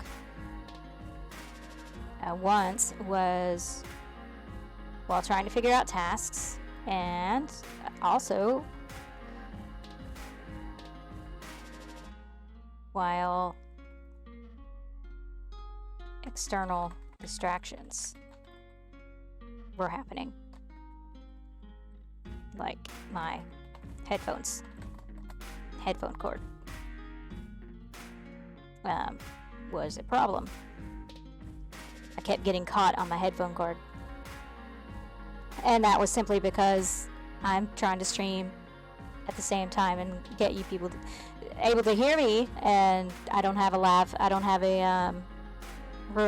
wireless lav or wireless headset to do that, so this is my workaround, and I have all these cables attached to me while I'm trying to play in VR, and I'm turning and I'm getting tangled in my cords. No, I don't have the new version of the Quest, so I can't stream from the Quest. That's all extra money that I don't have. So allow manual progression of the dialogue, and this is a common thing, and that's for many reasons. And do I talk about that? I talk about it here. I also talk about it in training for XR, is those external distractions. Things are going on in the outside world, especially when you're in VR, and it's easier to get distracted by external things in VR and it have consequences to what's going on than it is if you're just working on a 2D screen. Because on a 2D screen, it's not a big deal. You can just look and come back. But in VR, you are completely covered by this headset and earphones and so forth. So anything external to that is going to be much more distracting than if it were just in 2D.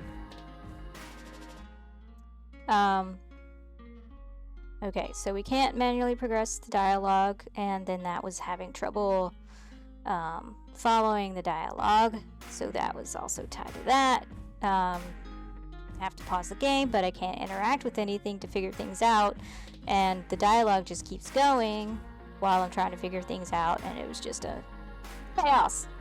So let me manually progress. And it's also, again, English as a second language is going to be a common thing, regardless of whether you're doing international or not. Because any country you go to, you're going to have multiple languages. That's the way of the world. So think about those people while you're designing your games. And having trouble following the dialogue, and all of that again goes to let them manually progress. So ideally you want to have at least one bud per thorn that addresses each thorn. You want to address all the thorns. It's either through a follow-up of, like, let's do further research. Is this an annoying thing for everyone or just certain people? Is that enough of a problem that we need to fix it? So we want to test that. So that would be like a follow-up thing that we need to study. Is this a bigger deal than we think?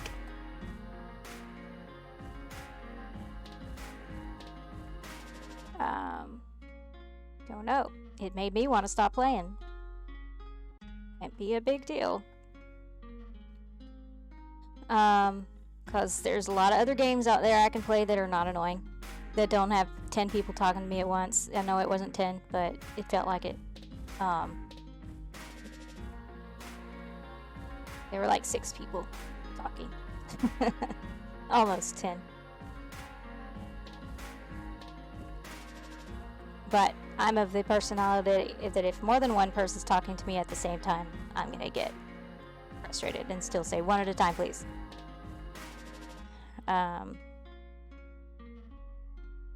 Okay.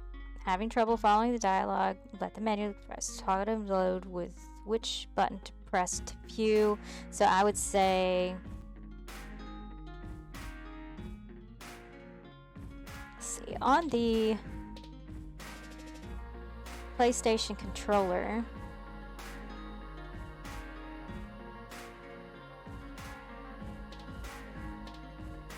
I'm not used to the wands, so that's part of it. But then of course a large part of your audience is going to be a new player, and if they don't play a lot, or PSVR, you switch back and forth depending on the game between the wands and the normal controller. Like Moss, you play with the normal controller, this controller, whereas with Ghost Giant you're using the wands. So I don't play the PlayStation VR as much as I play with the Quest or with the Vive. Quest is most often, actually, and so I'm most used to those controllers, so it's easier for me to remember where the buttons are. But when you're new to this, you're new to a new headset, new controllers, you're not going to remember where the buttons are, and it takes longer to feel for them to make sure you're picking the right one and so forth until you get used to it. And so that you need to think about that. It's like a remote controller on a new TV. When you get a new TV, you don't have the buttons memorized. They're going to oftentimes be completely different than the last controller you had. So your muscle memory's gone. It's messed up because it's still on the old controller.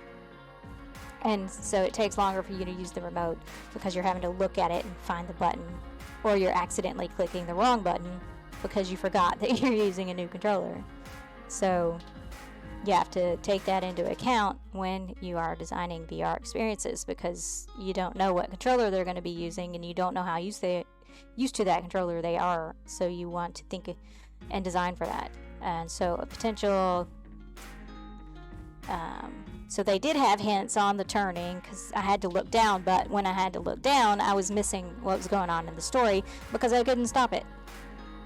So, is there a different placement that could have happened for the reminders? Explore placement of in-world button reminders. And I do know that they, when you look down, sometimes you couldn't turn anymore, so the button would go away. That tells you can't turn anymore, which is good. But when you've got dialogue going on and story going on because you can't stop it, and you're looking down trying to figure out, can I turn anymore, you're missing story. So is there something that can be done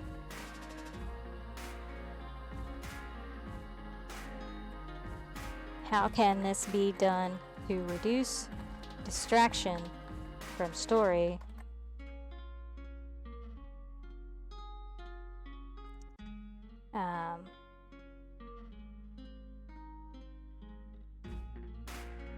so let me move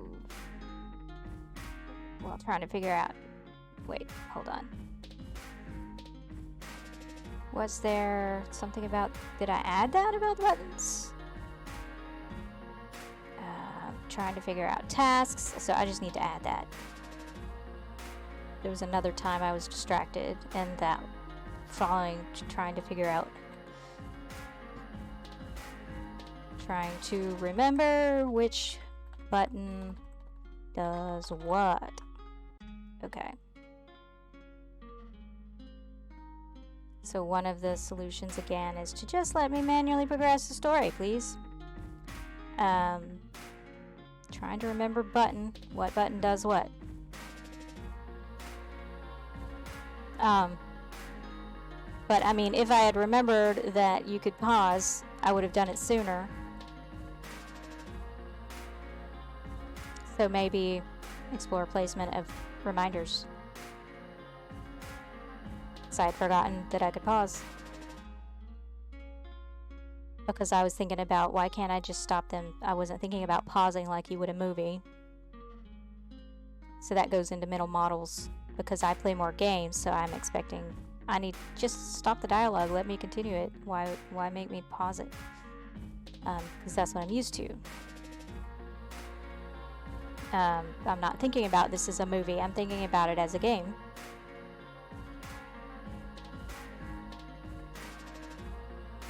So I should probably make a note of that somewhere. Let's see. I'll just add it down here. Forget that can pause, not thinking of it like a movie, thinking of it like a game.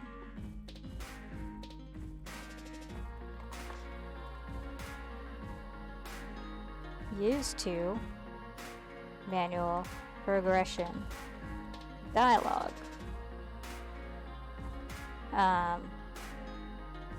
So not thinking that I can pause it, and that would be yet another thing to study. That would be another thing to study. What's the predominant mental model for the target audience? That would be a follow-up. Because I'm not thinking of it like a movie where you can just hit pause. I don't think about games that way. I don't think about the pause button. Even in cutscenes, I don't think about the pause button.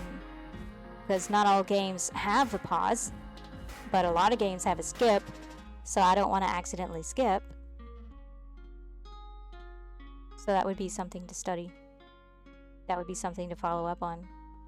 So can't reach some of the colors asking for to complete the tasks. So that is a simple thing. Let's see.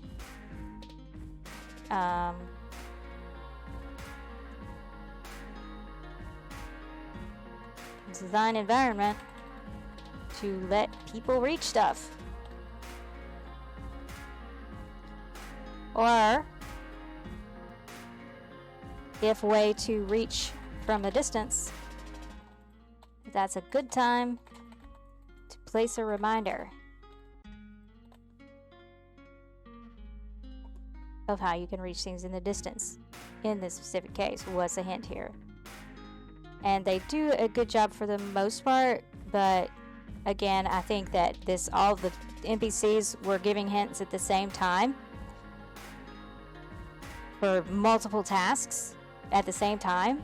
Yeah, it's good to let your NPCs tell you what to do, and that's how you stay immersed, but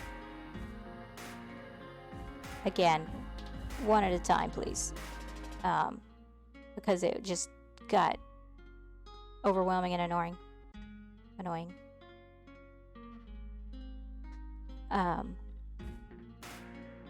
So you have to know when to do what. And that comes through studying design reviews, studying usability testing.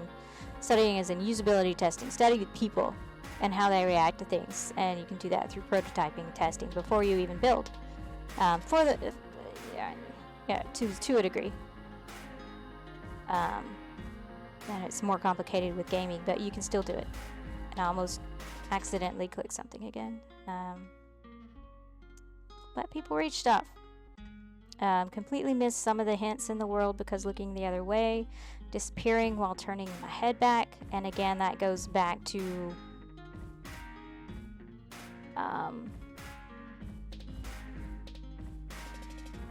let people manually. So explore how to make sure people see that.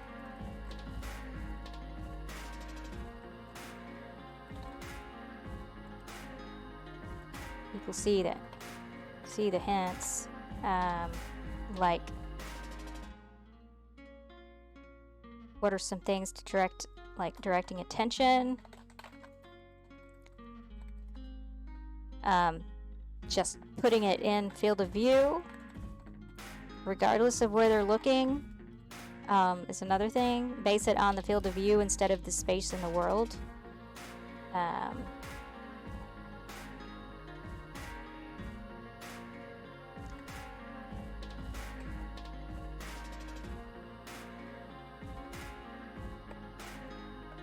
world placement. And that would again be like, that's just something to study.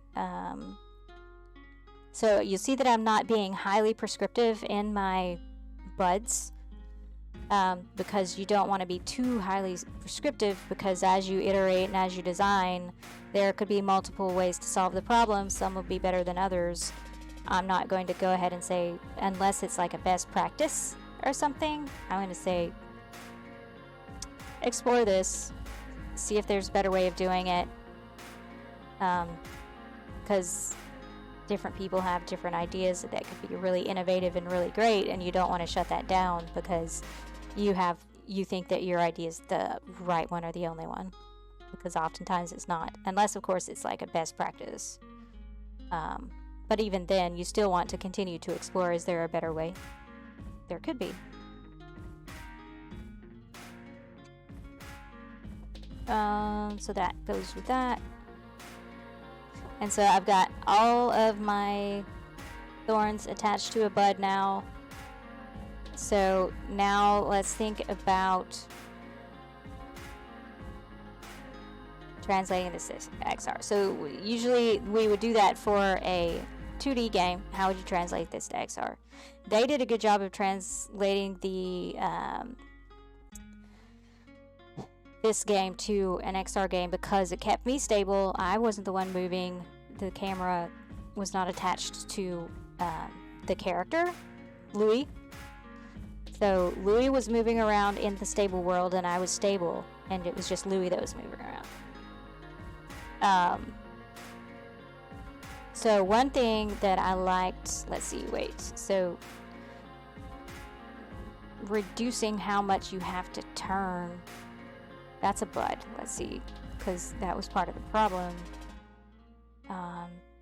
Having to turn so things would get out of my field of view.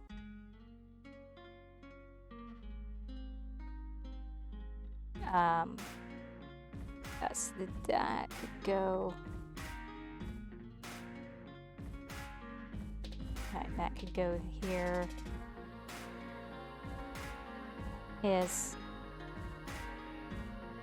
reducing the size of the scene, like the physical size of the scene, to fit in comfortable field of view.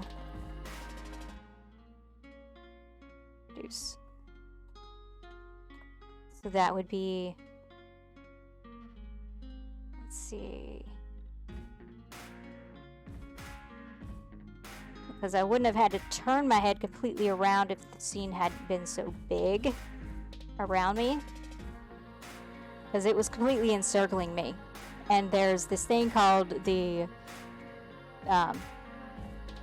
what is it called? The curiosity zone. Curiosity zone is what's behind you. There shouldn't be anything that's important to you that's behind you. If your story is happening here, if there is something that's behind you that's happening here, then there should be something that's grabbing your attention to get you to look that way. With PlayStation, there's a problem because you can't turn physically because you lose tracking, and so you have to digitally turn. And then the digitally turn is where that cognitive load is coming in. Which button is helping me turn? And also, are there mitigations in place to make sure that I don't get sick while I'm digitally turning instead of physically turning? But the play space for the platformer would be better if it were in a smaller area, because I kept missing things. So I would say consider reducing size. I like the size that Moss has set up. And they have everything that's important to you in your field of view, so you don't have to turn to look at anything. So they thought about the ergonomics of it, whereas this one you're having to like turn and physically and digitally turn, and because the character keeps running off over here, and then that's not necessary. Just change the position of the story to where it's in their field of view. And I'm not saying move the world. Do not move the world for them. When you design it so that the story is in front of them and not behind them, so that they have to keep turning. But that is a consider, because this is partially my opinion based on, the way Moss did it, such a good job on it. I would say that would have to be also, more people on that than just me. So I like how they translated it for the most part, and it's a good little puzzle game. Where it got into trouble was in the village when you had all that stuff going on at once. So what are some things that could have been done to make that different? Just one at a time, please. Just one at a time. What is the most important thing here? That was another thing. What's the most important thing here that's going to help me progress this story? Because you've got people talking about tomatoes, you got people talking about paintings, and you got people blocking a bridge.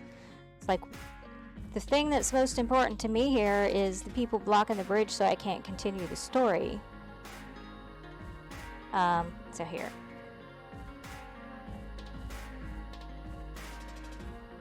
I think that should go underneath here.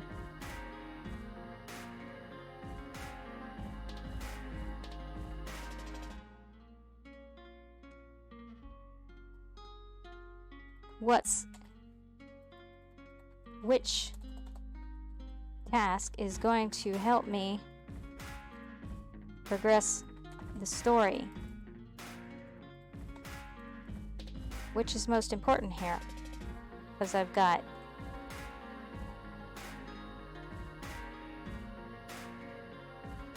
too much stuff going on here, and half of it I don't care about.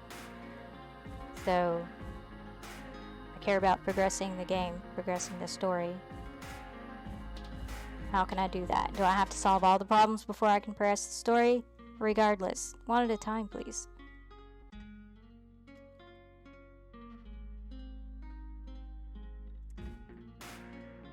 Could it be more linear than what it was, please?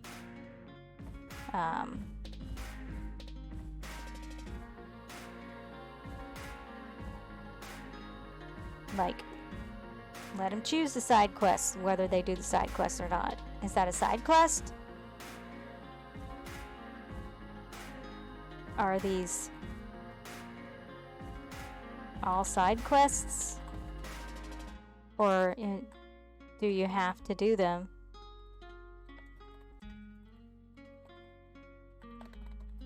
Regardless, can it please be more linear than what it is, and give hints?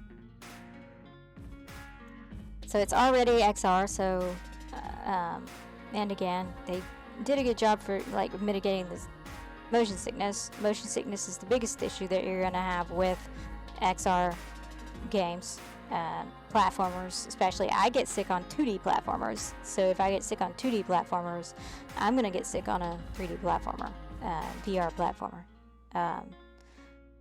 and I'm not the only one out there. In my usability testing, I had a lot more people that got sick than I expected, so you really got to take it into account, and they got sicker than me, so you really got to take it into account. Take it seriously. So take motion sickness seriously.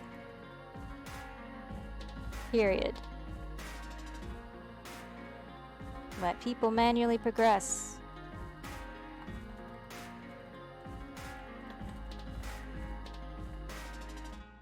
And give clear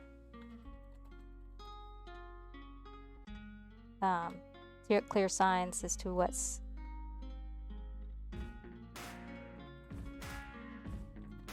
or optional versus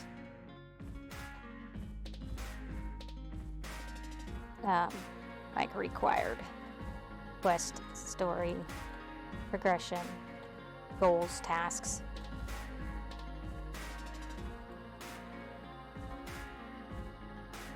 And that is all I can think about. If you like this stream and you want to continue supporting me, like I said, these games cost money and the equipment costs money, and so support is greatly appreciated. You can support me on Patreon. If you become a patron, you can get early access to the videos that I create, and you can also get full access to the pattern library. There's a lot of the patterns in there that are free, but you get full access to the pattern library, and you get exclusive access to our Discord channel, and more features are going to be coming to the Discord channel in the future. And if you want to support for free, you can like, subscribe, follow, share with your friends, and do all the social media stuff to get word out, and that would also be a good support. So thanks again, and I'll see you next week for how we synthesize all of this information into a bigger, like, what is the story of platformers now, or XR? What goes into making a good XR platformer based on what we played in this series. And I will see you next week for that. Thanks for watching.